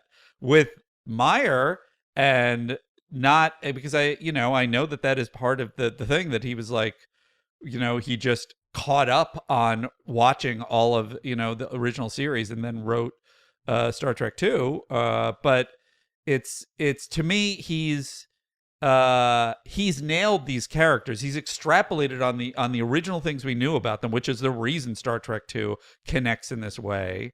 He forwarded Kirk to the point where he was aging, and now he wasn't this young virile action hero, but he was sort of adjusting to this different point in his life. It was fantastic. The comedy and the characterization that is built on the original, but he just sort of really nailed it. So to me, it's interesting that there would be this contention of like, well, he wasn't really a Star Trek fan. I think he nailed Star Trek as a movie better than anyone ever has in terms of the original series. So yeah. So it's interesting that would be sort of part of the rhetoric about it. Part of the thing that bothers me about the Kirk spin in this is, and I understand dramatically why you want him to have that perspective, is that it doesn't feel like, even with all the things that have happened, it doesn't feel like who Kirk is. Like, it feels like Kirk would be in conflict, and Kirk would be maybe doing things that felt, and this might be part of, and then we're getting into the review, so I can sort of save it, but this might be part of my problem, is that the emotional bedrock of Star Trek 2 feels so strong and logical. Whereas in this film, it feels like, okay, I get it. They killed his kid. That makes sense to me. It doesn't feel like who Kirk should be at this point, even with that having it. I understand if you're going to say he's gone off the rails because of this and he's acting in an illogical way, and then at some point in the movie he understands it and learns his lesson. I would get that a little more. This feels like he is now part of the rhetoric, the Cold War rhetoric of the Klingons are fully evil, kill them all, And it's like, I just don't buy that Kirk would ever get there, even with what happened to David. Also, I think of like the original series where he would encounter Klingons. There was never like this visceral hatred. Right. There was often like a sense of like him, they were on opposing sides, but they understood each other. Right. And Krug in Star Trek 3, the one who kills his son, doesn't exactly feel like he falls in line with kind of the standard Klingon order. He seems like kind of an outlier, a little bit of almost like a space pirate character. Right. They built him up for being like more of a full nemesis villain. Yeah. And so like I feel like Kirk would be, angry at Krug, but I feel like he wouldn't necessarily be someone who would apply that to the entire species. He would kind of understand the difference given his experience meeting so many Klingons over the course of his travels. I think that's a great point. Yeah. Good job, Cam. Thank you. Either way, Nicholas Meyer had an angle that he was going in on, and that's that angle. So, The Undiscovered Country, the original title of Star Trek II. And the studio hated it for Star Trek II, and so he reused it here. Boy, did he. How would that have worked for Star Trek 2? I don't know, because isn't it taken from Shakespeare? It is, yeah. It's from Hamlet. But how does it apply to Star Trek 2? That's I was going to try and work back from there, like what Take it from Shakespeare plays Shakespeare. it from, and then like I guess it's Something with Khan, I would assume? Or is it like Kirk's fear of mortality? Hamlet uses the phrase to describe the unknown state of existence after death. That's what he's talking about. So maybe it's about Spock dying and that sort of like what happens next. right. And Genesis. Being Yeah. Life after death. Yeah. We did it, guys. We cracked it. Tough luck. You were wrong on that one. This is a fantastic subtitle. Right. The budget for this movie was $30 million. Domestically, it did 74.9. International 22 for a worldwide total of 96.9. Which in terms of A failure. in terms of original Star Trek films, I believe puts it at number 2, right behind number 4, which was a kind of breakout hit. That's crazy. Is that original series or all of them? That's the original films. When you get to like the Chris Pine ones and stuff, they're gonna blow well past these. Oh, yeah. I will just add, to make Andy feel at home, the number one song this week was Black or White by Michael Jackson. Thank you. there you go. The time. Yeah, just to get it contextualized. And for us Brits, it was George Michael and Elton John, Don't Let the Sun Go Down on Me, which I think is a great live track. But Okay. I think Michael Jackson takes the week, personally. I think he can have that. Okay. So this movie landed at number 15 for the year between Backdraft and The Prince of Tides, the Barbra Streisand directed Best Picture nominee. Okay. And top 3 for the year. Number 1 was Beauty and the Beast. Number 2 was Terminator 2. And number 3 was Robin Hood, Prince of Thieves. And just a couple final notes. The Oscars. This movie was nominated for sound effects, editing, and makeup. It lost both to Terminator 2, which makes a lot of sense. Sure. This was the farewell film for the original series crew. Only the case for Nichelle Nichols and DeForest Kelley. Everyone else would come back in future Star Trek stories.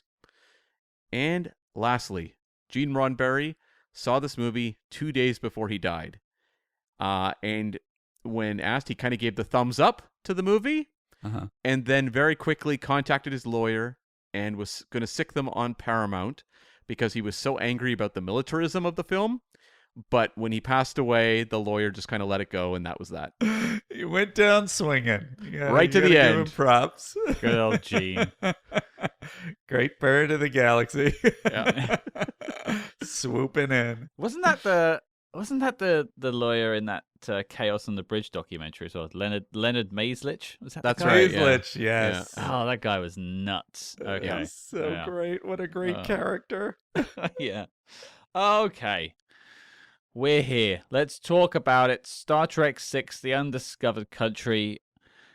Andy, you're our guest. You've been chomping it at the bit to talk about Star Trek films for years. So let's unleash yourself upon this film. Holistically, over the top view, what do you think of Star Trek VI? As I was sort of indicating earlier, I do think again, especially as it bounced back from Star Trek V, it's solid. It's the arc works. It's entertaining. There's a lot of great character stuff. It does feel, and I'm wondering now if it's a budgetary consideration, like it's leaning in a direction that then it doesn't fully satisfy by the end.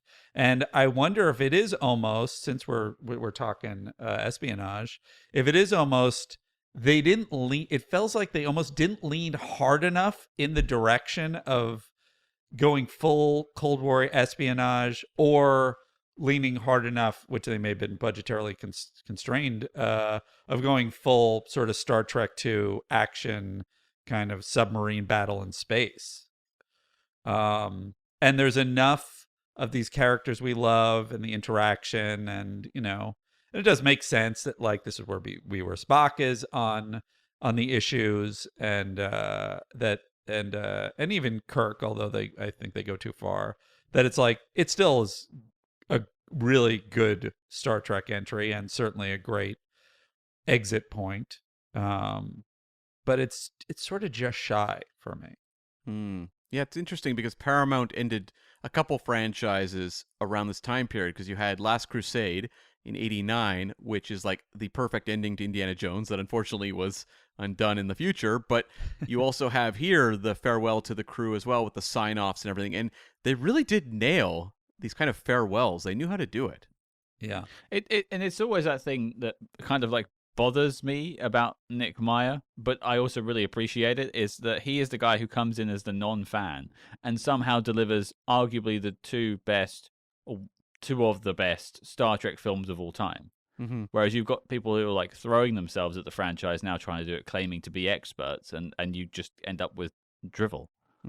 Well, I think that is where Nick Meyer's genius is, and it's and to me it is interesting that so few people kind of have this ability. This is kind of why I give props to Kevin Feige, although I know a lot of people are giving critiques of Marvel these days. Is you look at the whole expanse of the canon of a certain thing, you zero in on what is great about it and entertaining, which Nick Meyer did in spades with Star Trek II and this one, and that's what you extrapolate on. That's what you build from in an organic way. And it's not an easy muscle to have. It's like very rare.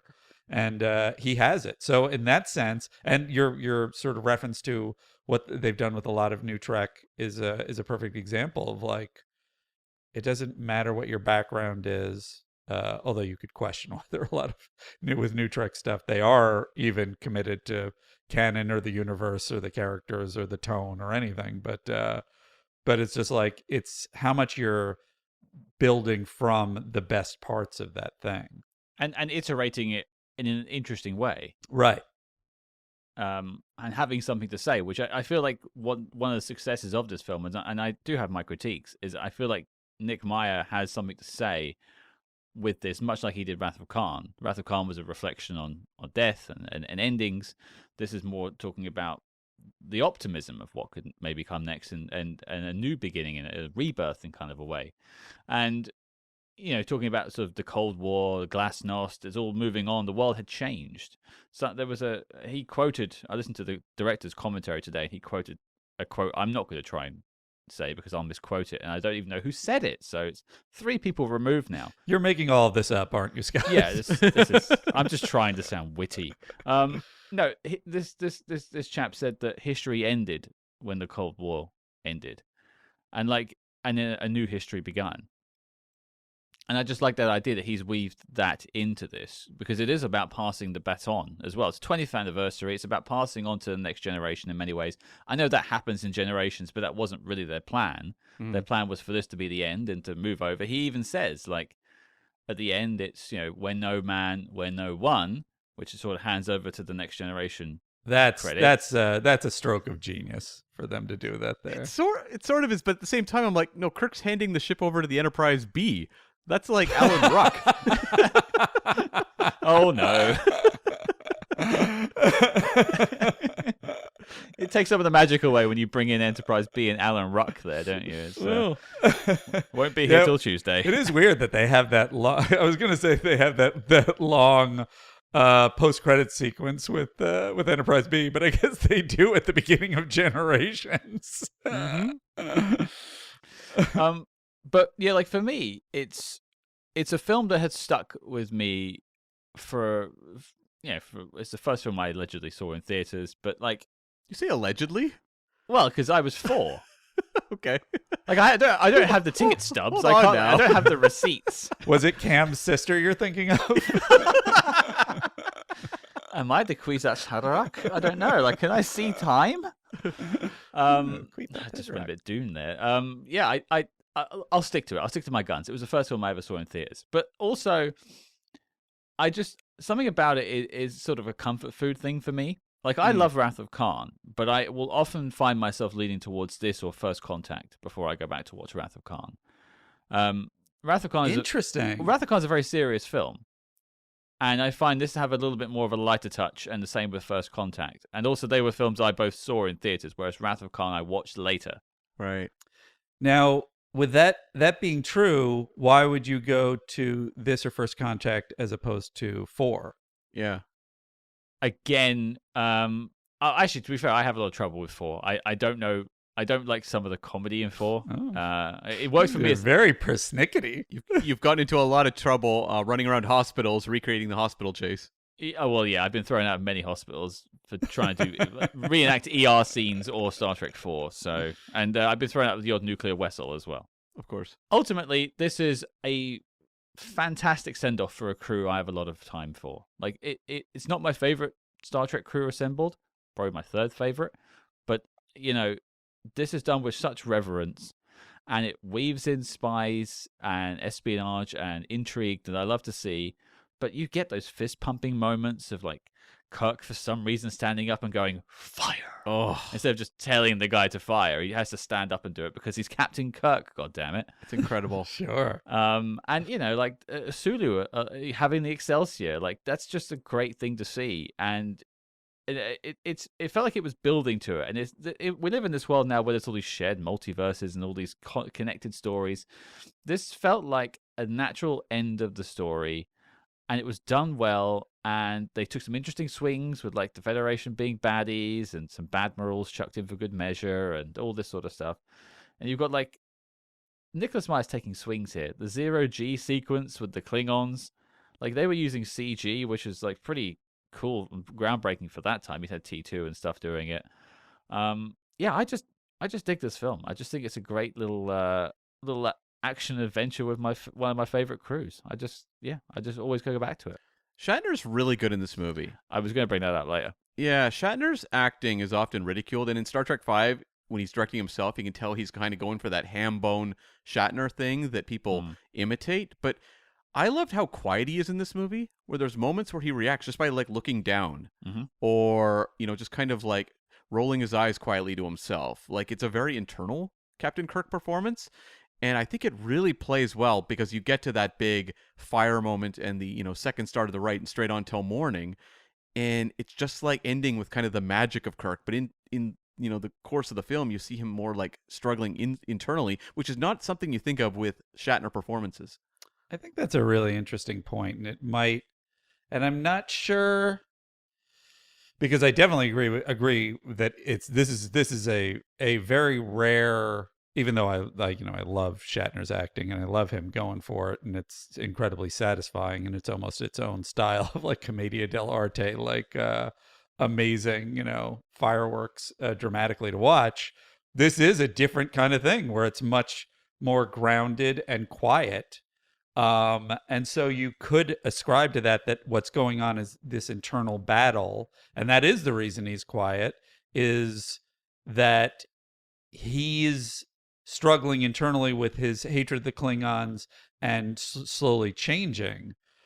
I feel like it's not drawn clearly enough in little signposts in the story along the way to land at the changed Kirk at the end. And I think what you needed, even though he's watched this horrific thing, and the Enterprise is shot on the bird or the Klingon warship, and the dead Chancellor, and all this stuff, it kind of didn't paint for me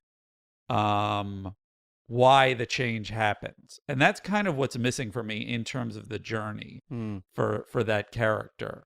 And I guess you have maybe limited real estate, so it's hard to kind of paint it all. But it's also like, as much as I love a lot of those scenes on between McCoy and and what's the deal with you after Iman kisses him, and all these, there's a lot of great moments, and the fight scene on the prison planet. It also is like, you could have lost that and just sort of painted more of the emotional story, gotten into more of like the actual what's going on with him and the Klingons, maybe even had have to deal with like directly with another Klingon to resolve it. I was going to say that, yeah, because he feels like he's not involved in kind of like that crucial moment that would impact him.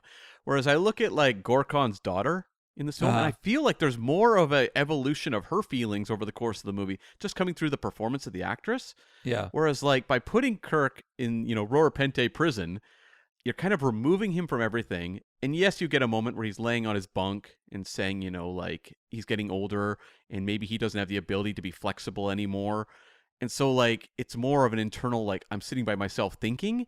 But maybe if you, as you said, like had a moment where he had an experience with a Klingon or something, it would push him a little more in that direction of, by the time he gets to problem-solving Kirk, where he gets dropped back on the ship for just all the key, connect the dots to get to the big action climax, you'd understand a difference in where he's approaching, his like kind of place at that point.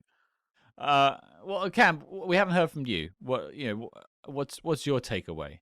I think Star Trek VI is a very good Star Trek film, and I think one of the things that really stands out for me is it's made with like genuine integrity. It's a movie that I can have issues with. We're talking about Kirk's motivations kind of over the course of the movie. I think there's some energy sag a little bit in the middle when we are on prison, and also having the boot search.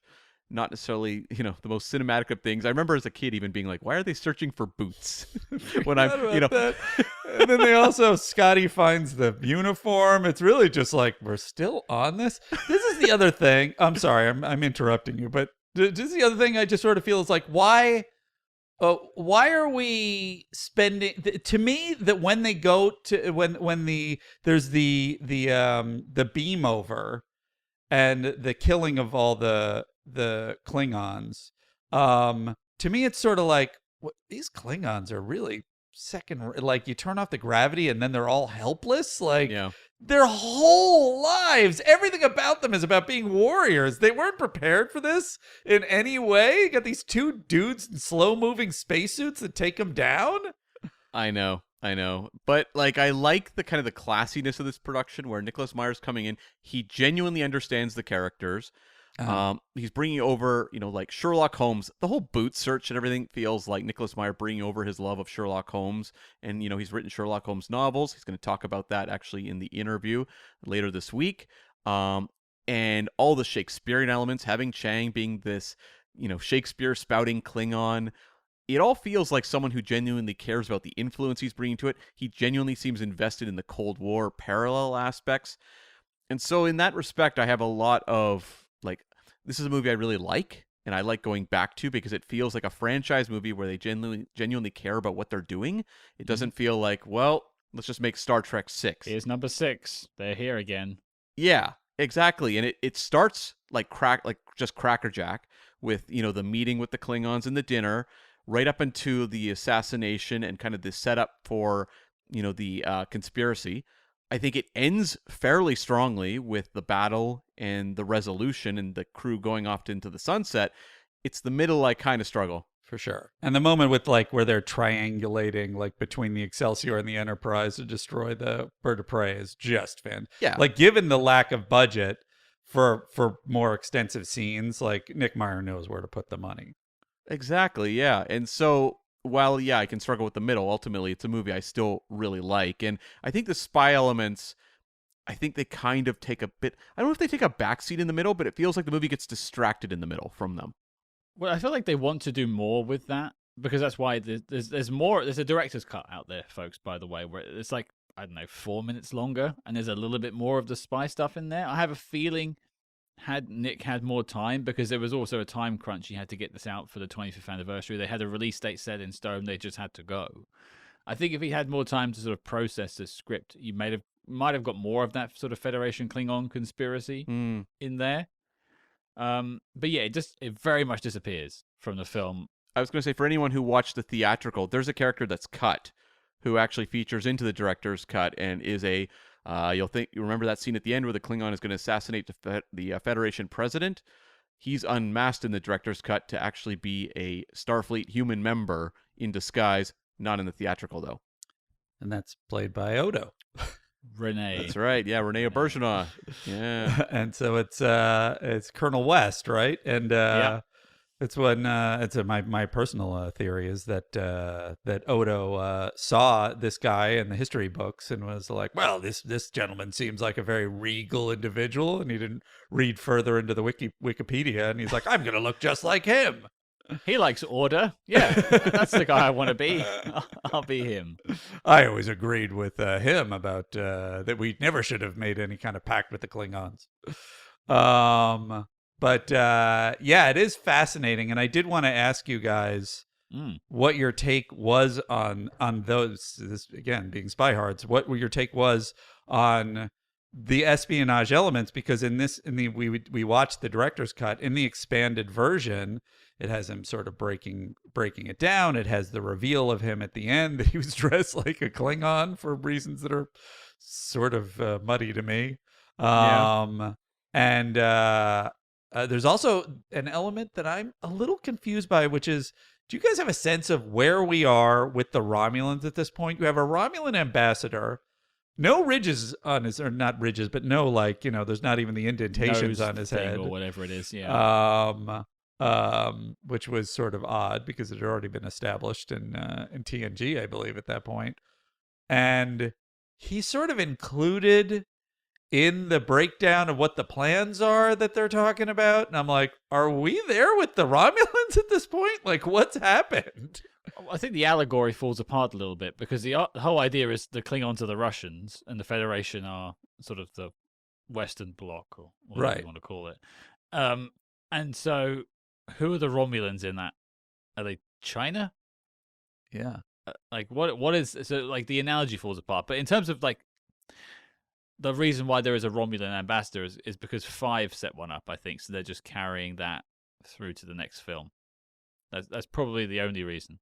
It also feels like a movie that this would be so different if this movie's made now, where it has a very kind of loose grasp on Star Trek aliens.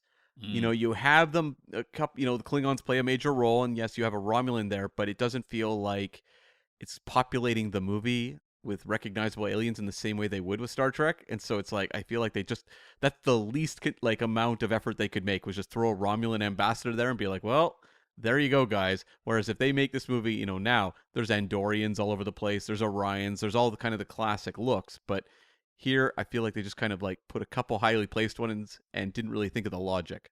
Do you think that they were leaving more species out because they were trying to keep it more grounded, or you just think they were just they didn't care?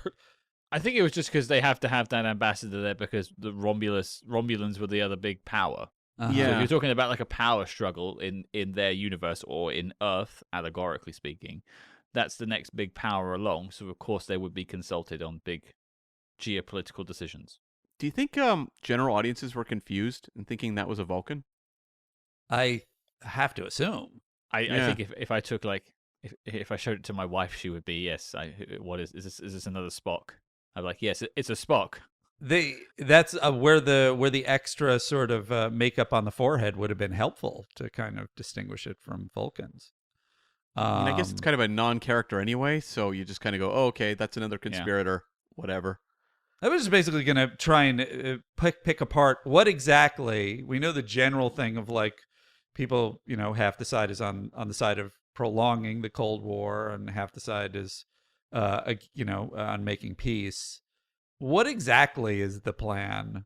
Because the Federation and the Klingons are sort of aligned, or at least General Chang is aligned in provoking more conflict. What is the goal? So I did some work into this. I did a little bit of writing and trying to figure out a maniac with a whiteboard and some pins, trying to put it all together.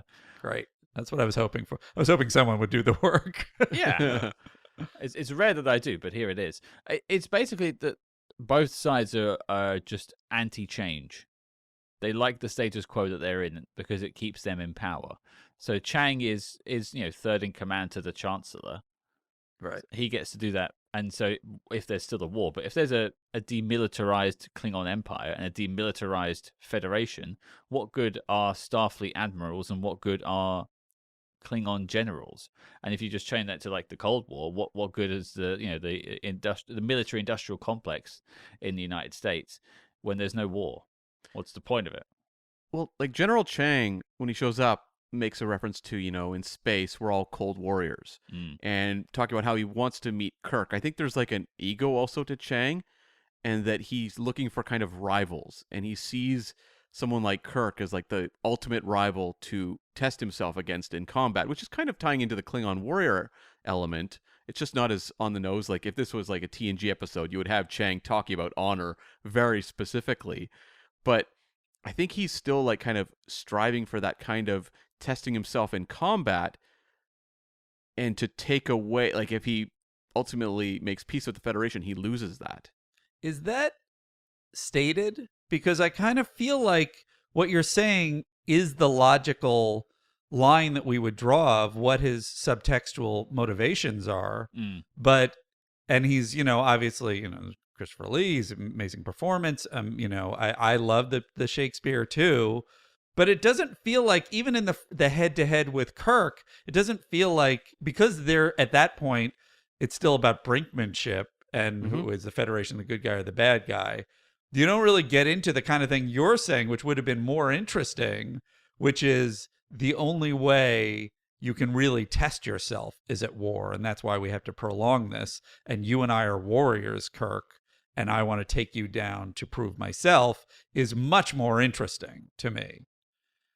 And should have been General Chang's motivations. Yeah, I think that's the problem here, is that this spy subplot is just underbaked. The whole thing is it just needs a little bit longer in the oven. And I think we would have had more. And I think you probably would have got more from General Chang's motivation and more from the sort of cabal in Starfleet. If they just, maybe if you get rid of the Rura Penthe stuff, you would have had more time for it. Will you compare like the work that Nicholas Meyer did with Khan in Star Trek II? Chang just doesn't have that level of attention going into him. A lot of it is kind of obscured because you don't necessarily know what he's up to, because we need the reveal a little bit later. And so, yeah, I think like kind of things I'm talking about, it is kind of like me just trying to kind of headcanon it and follow kind of the logic of what would this character be doing given what I know about Klingons. But if I'm a general audience member watching this movie, I don't know if I really have a good sense or grasp of what he's doing and why. Yeah, I think that is a valid point, that obviously you know what Khan's about at the beginning, so it's an easier sort of arc to tell. But I do feel like even late in the movie, after the reveals, then that's when you can have Chang sort of speak his truth. And this is sort of I'm just off on a tangent, going back to the Kirstie Alley thing. I was always bothered, a fan that I was of Kirstie Alley as Saavik, that she was, and I'm kind of with Roddenberry on this, just like, give her the bank, spend the money, like. Because even when they brought in Robin Curtis, even though she, did an unenviable job of following up Kirstie Alley in that part, it just sort of, it lacked something. There was something in the performance of kind of almost being cold and like, and I even think that in the first renditions of Star Trek II, maybe in early scripts, she was supposed to be, if not full Romulan, half Romulan. Yeah. I think you're which right. I really think would have been a great spin for that character. And then the arc totally makes sense if you end up with it being her and not Valeris in this one, kind of having a different perspective than everyone else. And I like the idea of it being Saavik, our guy, that ends, because it's not like there's nobody else. Like, there's parts of the Federation that are, I understand at the end you're sort of painting them, because we're in this post-Cold War thing, is like their perspective is horrible and insane. It's like, yeah, it's not the most morally upstanding perspective, but it's reasonable even for a Vulcan looking at it purely from a perspective of logic of like, I don't believe you can trust this empire, and therefore I don't think that we should lower our guard to them. And even that is sort of not spelled out, I don't think, from Valeris. Well, I think that's just one of the mistakes, and I'll come back to this maybe in the dislikes. But if we had Saavik, I think a lot of what Valeris does would have just landed better. Yeah. Like what Spock does to Valeris at the end of this film, and Nicholas Meyer does not like that scene now. Looking back on it, he does not like how he did it. It comes across quite distasteful to him. But it would have had more impact for the audience to see Spock going at Saavik in that way, as opposed to this new character we've just been introduced to. Right. Who you have to spend a lot of time actually setting up and having her go around and have conversations with people and explain who she is, which, again, you can completely sidestep if we know it's Saavik. We have a relationship with her from 3 previous movies. There's a lot of screen real estate that is spent on Valeris for sure. Yeah. Let's dig into the things we liked, because we're talking about critiques already. Let's celebrate 6 a little bit more. Andy, I'm going to call on you first. Something you want to mention that you like: scene, character, performance, anything. Well, it's sort of it's a tiny thing to say. Because I remember on the prison planet being like, what is going on? Why are we spending all this time on the prison planet? I remember Iman being part of the problem. I think it's a fantastic performance by Iman in kind of a tough role. And I love that Kirk is being Kirk on the planet. And the fight scene, and it's sort of a return to form for him. And the fact that it is a more grounded performance from Shatner, it doesn't even feel like, you don't even feel the age that I may think maybe you even feel in 4 a little bit more of Shatner at this point. It sort of feels like, oh yeah, this is a more sort of low key version of Kirk that's still my Kirk. So and the interaction with McCoy is just, there's a lot of joys of the chemistry that makes this an appropriate send off for this crew. And that's tough for them to pull off at this point. Yeah, I actually really like kind of the rugged Kirk you see on the prison. And I think like the prison stuff goes on too long, but it does work. Like when you have him there, and the dynamic between him and DeForest Kelley is fantastic. And it's something that was often underserved in the movies because they made it more Kirk Spock. But I think like it really gives a lot of opportunity for DeForest Kelley to have dramatic moments. I like the lead in as well, where you have DeForest Kelley on the table trying to save the Klingon. Yeah. I think he's great there. One of my favorite moments of the entire movie is the trial, where you have DeForest Kelley's character, McCoy, making the joke about arthritis, and like one Klingon laughs, and McCoy is so pleased with himself. He's so happy. He's like, I really nailed it. This is great. And I do wonder, ask. Oh, you already talked to him. But I can email him if you'd like. What I would really love to know is, who laughs at McCoy's joke? What Klingon is laughing at McCoy's joke? I would love to know. And I wonder if there was like a cutaway of that Klingon going, ha, ha, ha, ha, and then all the other Klingons around him going, dude, chill. Like, this is the enemy. But yeah, it's so funny that McCoy is like, huh? Right? But I was going to say about Iman too, like, just like the shot of her like smoking the cigar is like instantly iconic. Like, I think it's hard to introduce new aliens in Star Trek and have them really stick in your mind, but there's something about just the look of her with the yellow contacts and like the hairstyle with like the prosthetics. It just clicks instantly. And I think there's a lot of aliens introduced in Star Trek movies from the original series era that we just don't remember at all. Yeah, I totally agree. And it's interesting that it is like a cameloid. It's not a changeling. It basically does the same thing, but it's instantly like, oh, this is a great introduction of a species, their powers, the performance is dead on. It's really effective. And we wouldn't see them again until Section 31. Oh God, I will also just piling onto the love for that sort of courtroom sequence. Is there's a really cool moment, sort of blink and you'll miss it, that they take from The Hunt for Red October that came out the year before, where Chang is talking in Klingon or Klingonese or Klingon, and then it like pans into the translator's office, and the Klingon translator is translating it into English for Kirk and McCoy, and then it goes back out of that room and they're all talking in English, which they use in Red October. I thought that was nice. It was nice, although don't the Klingons also have a universal translator? That's a good point. That's a good point. Yeah. Well, that scene's gone now. That ruins forever. That's good. Sorry. Anything else you guys like about it? Okay, I'm gonna go right on it.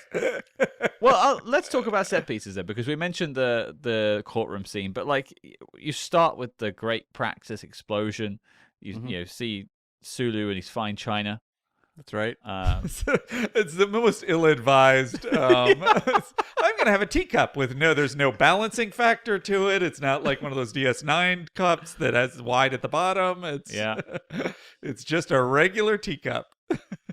It just shows like maybe they don't get a lot of action on the Excelsior, so they've got fine china and like they don't have to worry. He has a little stool for his tea. It's true, or it's just the hubris of we're on the Excelsior. What's gonna happen to us?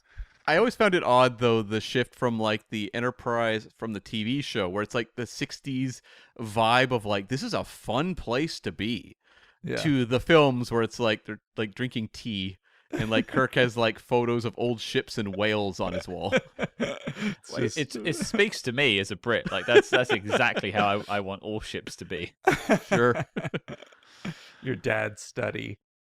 Yeah, exactly. Just pictures of like Lincoln on the wall for some reason next to Savick, which is the weirdest combo. To be fair, Lincoln was the thing behind Gorkon, or his look anyway. But like so you got Praxis, the Kittimer assassination attempt, which is a callback to Day of the Jackal and the Package a few years before as well. They both have. It's not referencing the Package. Get out of here. It is a little bit. Well, you got to see not a Gene Hackman. There's not a chance they were looking at the package. Gene Hackman dives like in front of the shot and stuff. It's there. I actually was just thinking there's a little bit of a pre-Myers, Nicholas Meyer connection in that David Warner is Jack the Ripper and then is also the Chancellor in this. We actually asked him about that because you have David Warner showing up in Star Trek V as St. John Smythe. And so I was curious if there was pushback about having David Warner again, and he actually goes into depth about casting David Warner. So, great! Thanks for giving that away. No one's going to listen now, Cam. A lot of teases for this Nick Meyer episode in this one. I didn't give details. Well, yeah. So I just think it's chock full of great set pieces that I often go back to. I find myself watching clips of it on YouTube a lot, especially the battle sequence. Even though it's just a lot of submarine stuff for about 3 minutes, it is fun. Well, when it hits, it hits. Yeah. Because if you had those sequences and they were disappointing, stuff like the boot search would be really annoying because you'd be like, oh my God, we wasted time and it didn't even deliver in the end. And I think that's when it matters, is when you have those moments like that face-off with Chang is awesome. And this is also Nicholas Meyer returning to the director's chair after having like the great submarine combat of Wrath of Khan. With one of the great like finales with the Enterprise like swiveling into view behind the ship, the Reliant and taking it down. Incredible. And so that's something to top. And, this moment where they take it down with the gas-seeking torpedo and you see the ship explode was so good that they reused it in the next film. So, yeah, that's how you know it's good. Yeah, that's true. Cam, what about you? The dinner scene. I think the dinner scene may be the highlight of the whole film for me, of having the Klingons there, the awkwardness of, like the Klingons eating gach. It's like one of the first time, I guess, no, TNG's been going, so we've seen it, but it felt kind of novel at the time when I was seeing the film. And just like some of the lines, like the back and forths are sharp and funny. I love the Shakespeare, but also there's the moment the breathing room line and stuff. Yes, the breathing room, and then Kirk very quickly underselling the line of like Earth, Hitler, 1938. and just moving on. Like, it just feels so well drawn, that scene where they just knew like every line had to connect. It's only like, I don't know, like 4 minutes. It's very short, actually, much shorter than I remembered it being, but it sticks with me like long after I've watched it. I kind of agree with you there. It's really great theater. It's like great drama. It's great writing. It's well performed. It's well shot, and it's very difficult to do that in the middle of a sci-fi action adventure.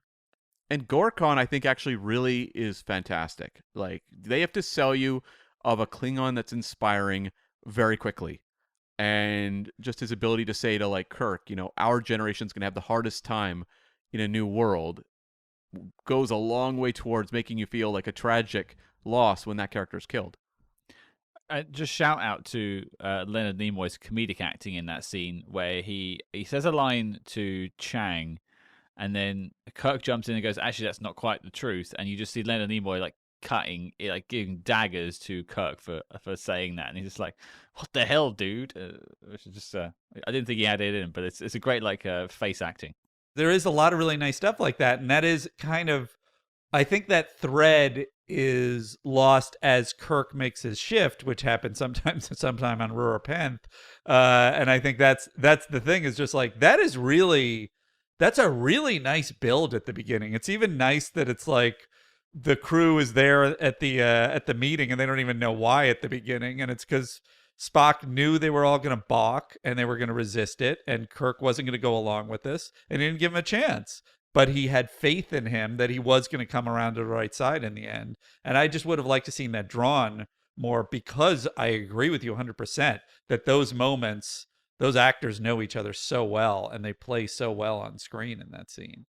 I'll also shout out the Cliff Idleman score. I think is actually pretty tremendous. So great, and so hard to follow in, is it Horner who did the Star Trek 2? Yeah, and they wanted him for this too. And that's such a giant shadow to fulfill, and he did it. And because Goldsmith came back for 5 as well, didn't he? Did he come back, or did they just recycle the music? I don't remember. Okay, you might be right on that one. He came back and then he screened it, and he was like, I'm not, just recycle my music. just use the one for the first one. It's fine. It's got it all there. I got a cassette with a lot of stuff on it.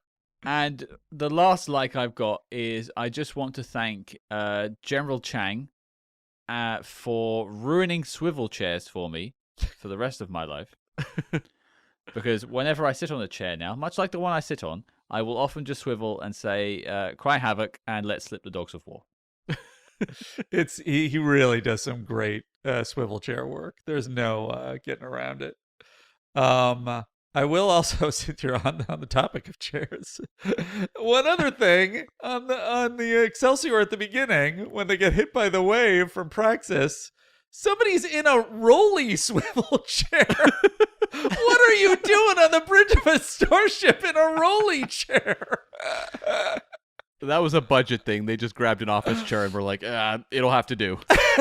It's very silly. But like the thought process behind that doesn't really add up. It's like any sort of danger situation, that guy is not manning his station. He's on the other side of the room. I think he just goes from department to department carrying his chair. It's ergonomically built. I get lower back problems. Maybe he's like the tea guy. Maybe that's what it is. He delivers the tea round. Oh, yeah, that's right. It's a little tray. I mistook it for a chair. We interrupt this program to bring you a special report. Agents, we don't expect you to talk. We expect you to buy a subscription to our Patreon. Yee. That's right. Over on the Spy Hard's Patreon, we're covering all your favorite spy TV shows, as well as popular films from the most iconic secret agent actors of all time. Cam, why don't you share some intel on our latest assignment? Scott, the summer is basically here, and what better way to celebrate than by taking a slingshot around the sun and catching up on the May Spy Hard's Patreon episodes. We had reviews of Knives Out and, The Beastmaster. Plus, also, we jumped over to a different Star franchise and looked at Andor Season 2. There was a lot to talk about there, so make sure to beam on over to the Patreon and check these great episodes out.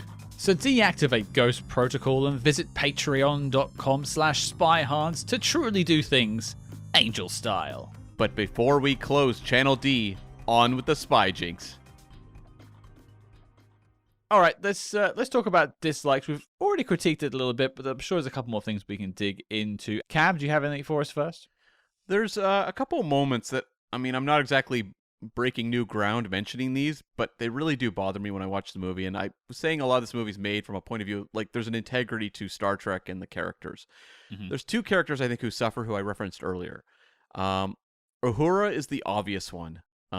Giving her the scene where she doesn't understand Klingon, and it's a bunch of bumbling people grabbing books, trying to understand the Federation's #1 adversary. It just doesn't work at all. And it really undermines the character. It's really tough.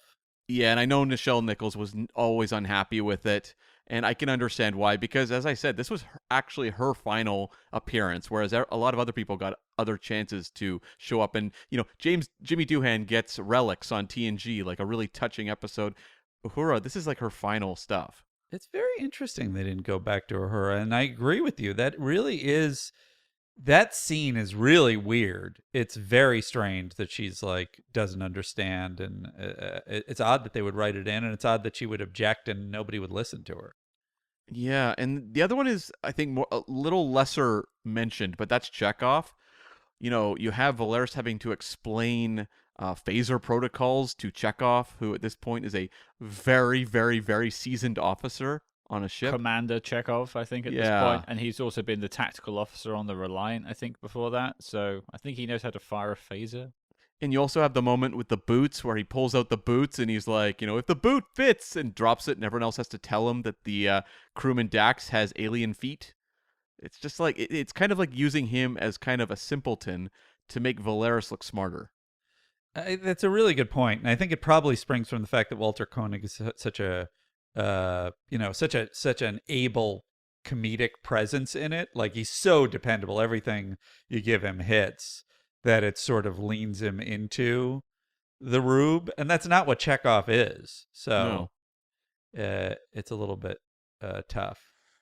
I will correct Cam. Nichelle Nichols did reprise Uhura in a Star Trek fan film. Scott, why are you desecrating the memory of Uhura by mentioning that? I won't go any further. And they retconned it. In that one, she was saying, like, you know, I knew Klingon, and I was just trying to make everybody else feel better, and I don't know why. I was just teasing them, really. That's all it was. Yeah. Her and Alan Ruck tried to save their Star Trek careers in that film, and it is not worth your time. No. I think for me, I hadn't really looked at it this way, and maybe this is just from my sort of male perspective on this one, but when Nick Meyer was saying about how he put the Valeris Vulcan mind meld? Vulcan mind meld, thank you. I don't know why that left my mind meld. How he put it together now looks a bit suspect, and probably it leans more towards the sort of I was listening to the commentary track today, and he says he shot it and wanted it to look sexy. Interesting. Okay. And I was like, okay, this is playing more like an assault. Yeah. And it's without consent, and it's like, I'm not saying that they need to have that, and there's obviously they need to get the information from her. There's a reason this is built into the plot. I get it, but I think there's another way to do that scene, and these days it doesn't track and doesn't play half as well as I'm sure it might have in 91. Yeah, and actually, like, that scene's kind of like notorious and mentioned quite a bit these days. But the lead-in was actually something that I'd never noticed, was Spock really aggressively slapping a phaser out of her hand. Yeah. Which I had never really clocked with that leading into the, you know, psychic assault. It's like, this is like kind of an angrier Spock than we're used to seeing. That was the Nimoy suggestion.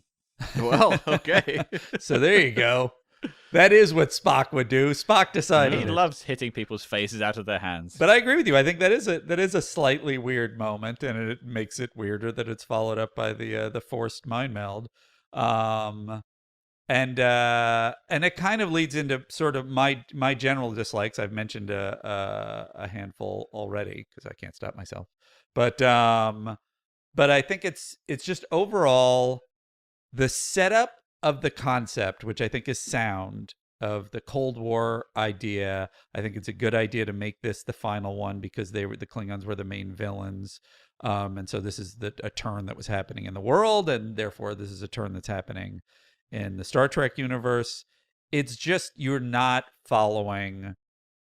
tracking the change in perspective over time. And that needed a Klingon or a couple of Klingon characters, incorporated and seeing them be to fulfill the Chancellor's daughter's complaint about humans, to humanize them. And even that idea that, like, do you guys hear yourselves? You're like, you say, like, human rights is like a valid complaint. And you don't really, outside of the fact that they're forced into attacking the other ship and killing the Chancellor, which they're like, ooh, we feel bad about that. You don't really see the turn. And that to me is a big problem in the arc of the movie. And it's only, it's only counterbalanced by the fact that Nick Meyer is handling our characters and giving each of them a moment here and there where we were really sort of satisfied with seeing our friends again the way we want to see them. Well, throwing it back at you, because you are a screenwriter. How would you tackle that particular issue in the film? Would you be just giving Kirk more time to, maybe like you said, exposing him to a Klingon on Rurapenthe to make that transition? Yeah, I think that, frankly, you might have had it be a little bit, and this way you could lean more into the spy thing, that have a Klingon that was under Chang be the one that is taking them to the planet. It turns into a mini little midnight run in the middle, where it's sort of like maybe, and obviously maybe you want McCoy there too, so you get the value of McCoy. Although you could also left him on the ship and had some fun Spock McCoy stuff. And you have, Kirk and the Klingon working together, the Klingon seeing the value of Kirk vice versa, and he's not part of the conspiracy. I think that would have been one way to go. It's sort of like that staple of Star Trek, often, I think, acknowledged as being lifted from like the movie Enemy Mine or Hell in the Pacific. But you have episodes like Geordi and the Romulan stranded together, opposing sides who learn to understand each other. That's kind of a Star Trek specialty. It would have worked really well to have that kind of mini road movie with Kirk and a Klingon. As much as I liked the moments with Amon, and she nailed it, nonetheless, just switch that to a Klingon character. And then you sort it out a little bit. Maybe don't have the Klingon character betray him, though. Yeah. You have the Klingon character. You could also have a kind of thing that's also been laid throughout the Star Trek, all the series, of like, there are different, and in this too, there are different contingents. So you could have had her be, one of the disciples of the Chancellor and interested in peace, or him, whoever it was. I think that's a better take on, especially the Rurapenthe stuff. That's the bit I struggle with in the film is the prison planet stuff. But yeah, I'll take that. It gives us more spy stuff to talk about. But let's go to final notes before we get to the knock list and take this ship out of here. I've only got one big note left. It's more of a question for everyone. We mentioned the dinner scene earlier. Notoriously, in the scene, they're eating a lot of blue food. Delicious, delicious looking blue food using lots and lots and lots of E numbers, I'm sure. Would you eat that food? And if you wouldn't, would Nicholas Meyer's offer of money for every mouthful you take, which is what he actually did to the stars on the set, entice you to do so? I'll throw it to the room. I mean, I definitely would eat anything the director asked me to eat, because I'm a good actor. I'm at least a committed actor. I don't know if I'm a good one. I'm not an adventurous eater, so it would really depend if I thought I could get through it. It's a lot of noodles, I think, that's been dyed blue, so I don't think it would taste that bad. It just looks a bit... Ugh. I could do that, yeah. Of course, who knows the toxins you're taking in that blue ink. Your piss would be blue for weeks. I mean, when I was a kid, I used to put olive juice in my milk, so this can't be as offensive. I don't know. I was like 4. Olive oil? No, olive, like from olives, like black olives. Oh, wow. I was like 4 or 5. Yeah, I don't know. That explains a lot. Yeah, it does. You're a real weird kid, Cam. Where did you first stumble upon that? Was that a thing? No. Or did you just one day just thought like these olives, they're going in that milk? Yeah, I want to be James Bond, Ma. It wasn't the Well- olives. It was the leftover, like, juice that would be The in like the juice, bowl. The Yeah. brine or whatever. My mom says like it made her gag watching me do that as like a small kid, but I don't know. Oh, I'm feeling queasy after that. Yeah, it's like that's the kind of thing kids would make each other drink as a dare. Yeah. That's impressive. Thank you. Good job, Cam. Some people come home from school having like chocolate milkshakes. Cam's like, Ma, I want milk and olive juice. Right. Yum yum. Andy, any sort of additional notes you haven't mentioned you want to bring up? Yes, there was one other note. I'm really going back to, for some reason, this Excelsior scene really struck me. Uh-huh. They get hit by the wave. The rolly chairs are flying everywhere. The teacups are flying. The tea service is in a nightmare. It's in a state. There's the classic sparks from the consoles. Mm-hmm. There are a couple of ensigns, one in particular, that is immediately dirty. Like he's been in the engine room for days. He's sweaty, he's dirty. And they clearly were like, oh, we got to show how. It was just like, it was a couple of seconds of some sparks, guys. And they keep cutting to this guy. It really struck me. I can only surmise he spilt the tea all over himself, and that's how he got dirty. The other thing I'll say is, and this maybe goes back in my likes, is what a stacked cast. You got John Schuck we just watched him behind the Patreon and as an Enterprise as a Klingon. Because that's the two-parter, right? Like the evolution of the ridges kind of thing. Mm-hmm. Yes, Yeah. yes. David Warner, Christopher Plummer. You got Dorn playing an ancestor Worf. You got Kurtwood Smith. It's just really a murderer's row. Really a fantastic casting all around. It's definitely a step up from 5, which didn't feel like it was inspired with the casting, although you did have David Warner, I suppose. Yes.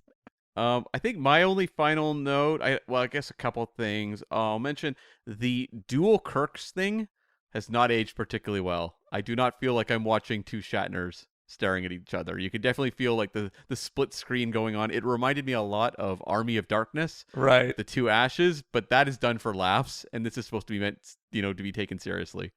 You raise a good point, which is also like, it seems like just chance that the wrong one was killed, Right? That the other one was killed.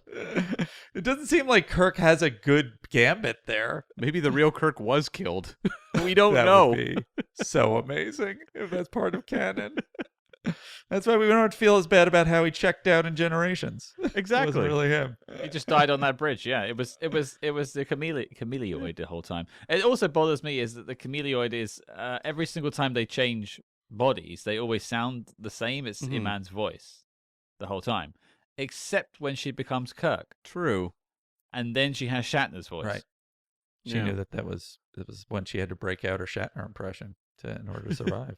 I'd rather have had that. Like I just did that sort of like truncated, like That would have been genius if he had just he was doing an impression of every hammy impression of Shatner. I'm Captain Kirk, kill me. the real one. And my last note was just like a love for the practical effects in this. There are some beautiful shots. The exit from space dock at the start of the movie looks incredible. So nice. It's wonderful, and also the and I like how it's done like POV, of you going through the doors into space, which is kind of repeated when they're at the trial, and you have the platform lifting them up into the courtroom, and it's just like really creative, clever, beautifully done practical effects, and the kind of thing that I often get frustrated when I watch CG versions of that in movies nowadays. Well, just like that shot of the Enterprise and the Excelsior flying off into the sunset, like that's just a shot for the ages, and that's just two models and some matte paintings. Yeah. Beautiful stuff. Yeah, and very satisfying. Yeah. Okay, knock list time. We're here, folks. Let's talk about it. Is Star Trek VI, The Undiscovered Country, making the knock list? And Cam, as we have a guest, and I'm sure many people tuning in for the first time, why don't we share what the knock list is with them? Yes, the knock list is our tortured acronym for Need to See Official Classics of the Spy Hards podcast, where after we've talked about a movie, we debate whether it belongs on the list of the all-time great spy films. The films that would, if they were added to a list, you could hand to someone unfamiliar with the genre, and it's kind of all killer, no filler. We need to figure it out. Like, there's been some very heavy hitters that have made that list so far. But can Star Trek 6 make it on there? Unfortunately, Section 31 didn't make it. So I know. close, so close. It was a close call, yeah. I mean, Michelle Yeoh almost got the award. Andy, you're our guest. You get the first vote. Star Trek 6, is it making the knock list for you, yes or no? I mean, by the way you're defining it for, the great espionage films or spy films of all time, definitely not. If you're saying, a need to watch classic of Star Trek, then definitely yes. It can also be like something that's like historically important. For example, like the first Flint movie made it in as sort of a representative of 60s spy craze. It doesn't all have to be North by Northwest or Casino Royale 2006, but yeah. I mean, I guess it'd be interesting because it is a Cold War story. So in that sense, it's very espionage-y. But I don't know that they do enough in the spy genre in this movie to put it in that category. Okay, so that's a no from Andy. It's all still to play for. Cam, what have you got? I'm kind of in the same boat. It definitely has more espionage elements that make me consider it stronger than, say, like The Rocketeer, where it's like, well, Timothy Dalton's a Nazi spy, but is this movie really delving into espionage? Not so much. There are elements here, but at the same time, I just go like, it feels like a little bit of a peripheral spy film where it's like there's elements there. The Cold War stuff is really engaging and I think a lot of fun, but it's also interested in other things. Like a lot of it feels like kind of this nod to Sherlock Holmes where we're searching for boots and there's like a mystery. A lot of it is paying off characters from, 6 movies and, 3 seasons of a TV show plus the animated series that people don't like to remember. It doesn't quite feel like to me a movie that's essential spy viewing, but it's a fun movie. Which I think is a lot of the points you make also are part of the reason it's a difficult story series of obstacles to overcome for Nick Meyer, is that it is handling, it's like trying to be the wrap up of this crew. It's trying to put a button on this period of the Klingon Federation conflict. It's trying to be a spy story and have the Sherlock Holmes element and introduce all these new characters. And so that's where, in the end, some of it becomes spread thin in certain areas. So it's 2 no's, so it's not making the knock list, but I still get a vote. So why not? And your vote overrules us, right? Yeah, I have the power, despite the fact that Cam has the edit on the show. So really, I could just be sounding like a gerbil or something really like high pitch right now if you wanted to really just ruin me. I'm gonna go yes. Okay. Because I think it's the only chance. There's one other Star Trek film that would qualify as a spy film. We haven't tackled it yet. Into Darkness? Into Darkness, I think, is on the periphery there because of the whole, yeah, we'll get into that. There's a whole other thing about that. But, the Section 31 plot in that film is very much there. But I think of those ones, I enjoyed this the most. And if we're looking for a sci-fi spy movie representative, I think this is probably the best opportunity you're going to get, or certainly one of the best ones. It's not going to make the list anyway, so I can't win this. So I'll just give it my vote as a yes. What about Moonraker? Or there's other choices. We will be tackling Rogue One in the future. That's an interesting one. Oh, interesting. And then if we're not talking space, we talked about Tenet, but you've got like Inception, and there's some other things out there. Okay. Well, I've cast my vote, but it's meaningless. It's fruitless anyway. 2 no's, and as such, Star Trek 6, The Undiscovered Country is not making the knock list. The dossier on the film is complete and filed as classified, and there we have it. What an adventure we've been on. Let's sign off. Exciting. Everybody, do your signature on the screen. Directly on your phones as you're listening. Andy Secunda. Yes, Scott. It's been a genuine pleasure to have you on the show. It's gone the length of a Star Trek Next Conversation episode, which is exactly how I expected this to go. And that's a good thing. Yes, it's. I hope I contributed in making it endless. That is my only ability as a podcaster. Well, people come to this for a discussion about film, and that's exactly what we've done. I would urge anyone listening to go and check out Star Trek Next Conversation. Cam and I are big fans of the show. Hell, it's 5 stars. There you go. Can we be in the Admirals Club now? Please join us. You're in. There we go. We're in. 5-star review from Spy Hard's podcast, Star Trek Next Conversation. Go and listen to it, folks. It's got the Spy Hard seal of approval, which is not worth much, but it's worth something. It's worth a lot, and I've had a delightful time, guys, and thank you so much for having me. For those who want to check it out, we'll have links in the show notes below. But Andy, where can people find the show online? Where people can find you online? What's the best way? We're basically at Star Trek TNC, standing for the Next Conversation. You can find it on Patreon. You can find it on all the social media sources, X, Blue Sky,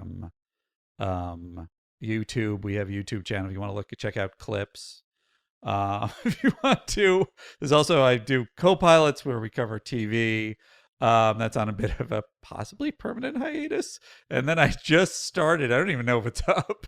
I just started a Patreon that's currently titled Secunda Project, which I haven't figured out what it is yet, for something that I if you want to have input on what you think I should do next, feel free to join for free there. I feel like we need to get in on that too and just help design this from the ground up. I would love to have you guys on. Yeah. Let's figure this out. Well, it's a podcast. It's like Seinfeld. It's a podcast about nothing, and you figure it out. That you can be certain of. Whatever it ends up being, it'll be purposeless. But yeah, it's been a pleasure having you here. I hope you've enjoyed the time here, and I urge everyone to check out the shows and click the links below. Go follow Andy. He's a blast. Thank you, Andy, for being on the show. Thank you guys so much for having me. It's been a delight. Live long and prosper.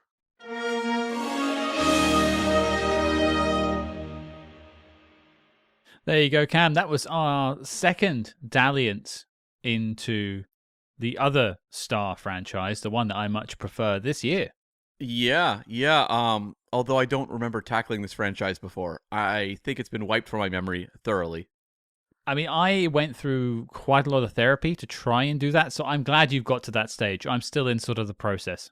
Right. I mean, we rolled out the red carpet for this episode. I hope you all enjoyed it. And we had an epic length dive into Star Trek VI, which is a very special film for, I think, both Scott and I and many out there.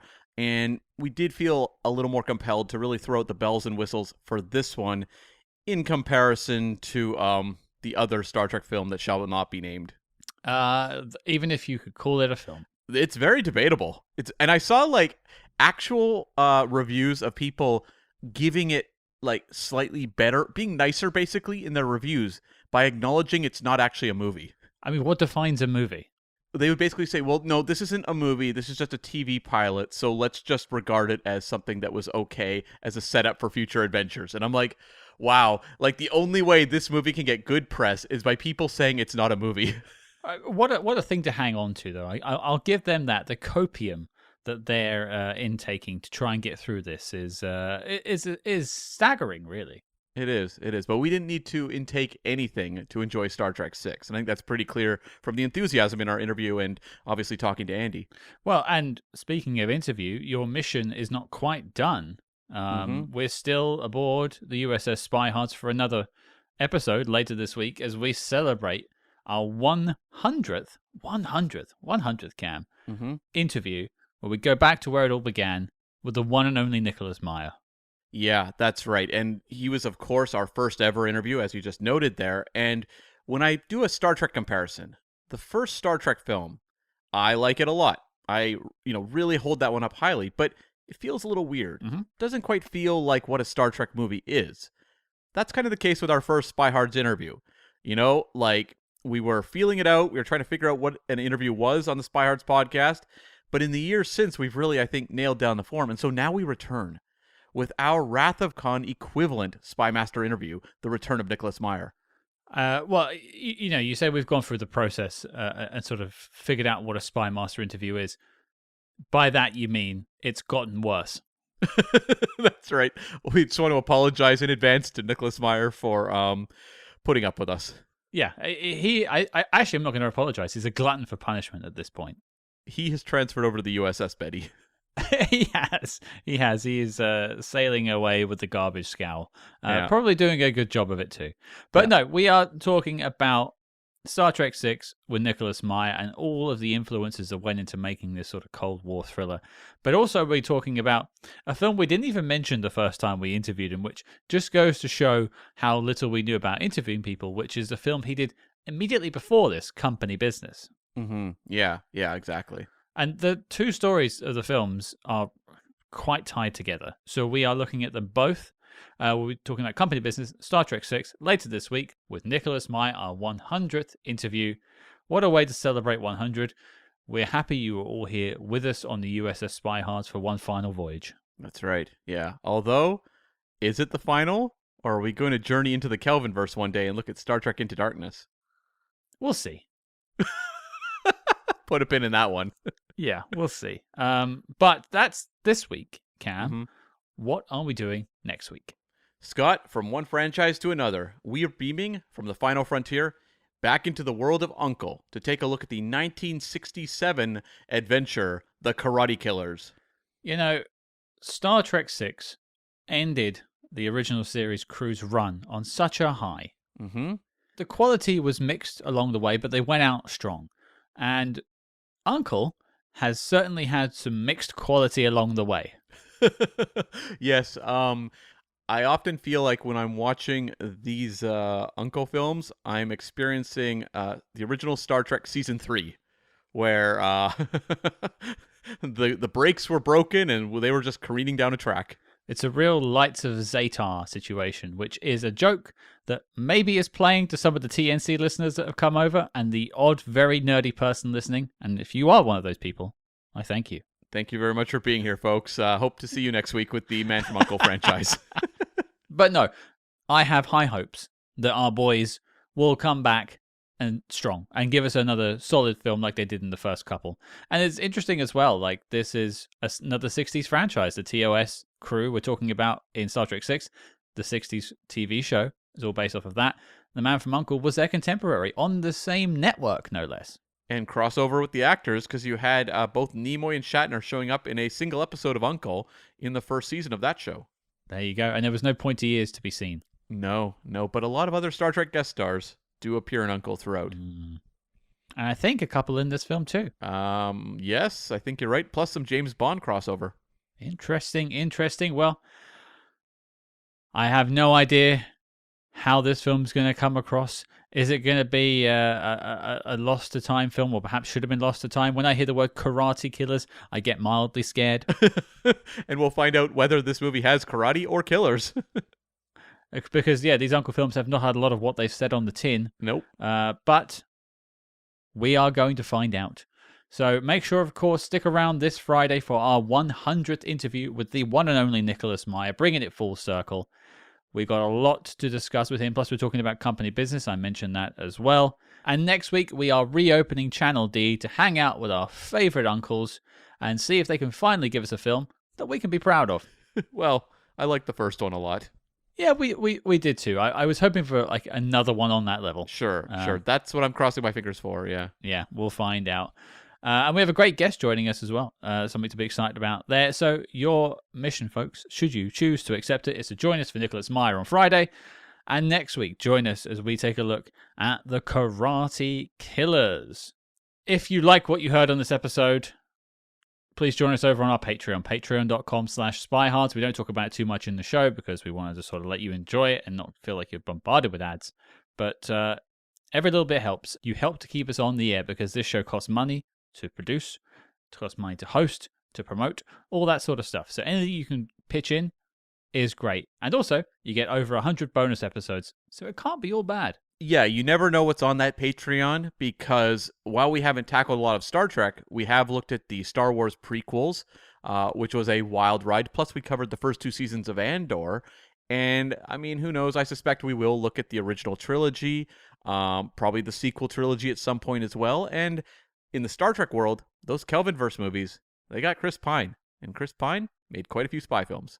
And if you want to continue the discussion online about Star Trek 6, about Nicholas Meyer, and about what the future might be for the Spy Master interview series, come and join us on social media at SpyHards, that's SpyHards, wherever you get your social medias. But until next time, folks, I will proceed to kick Cam everywhere until I figure out where his genitals are.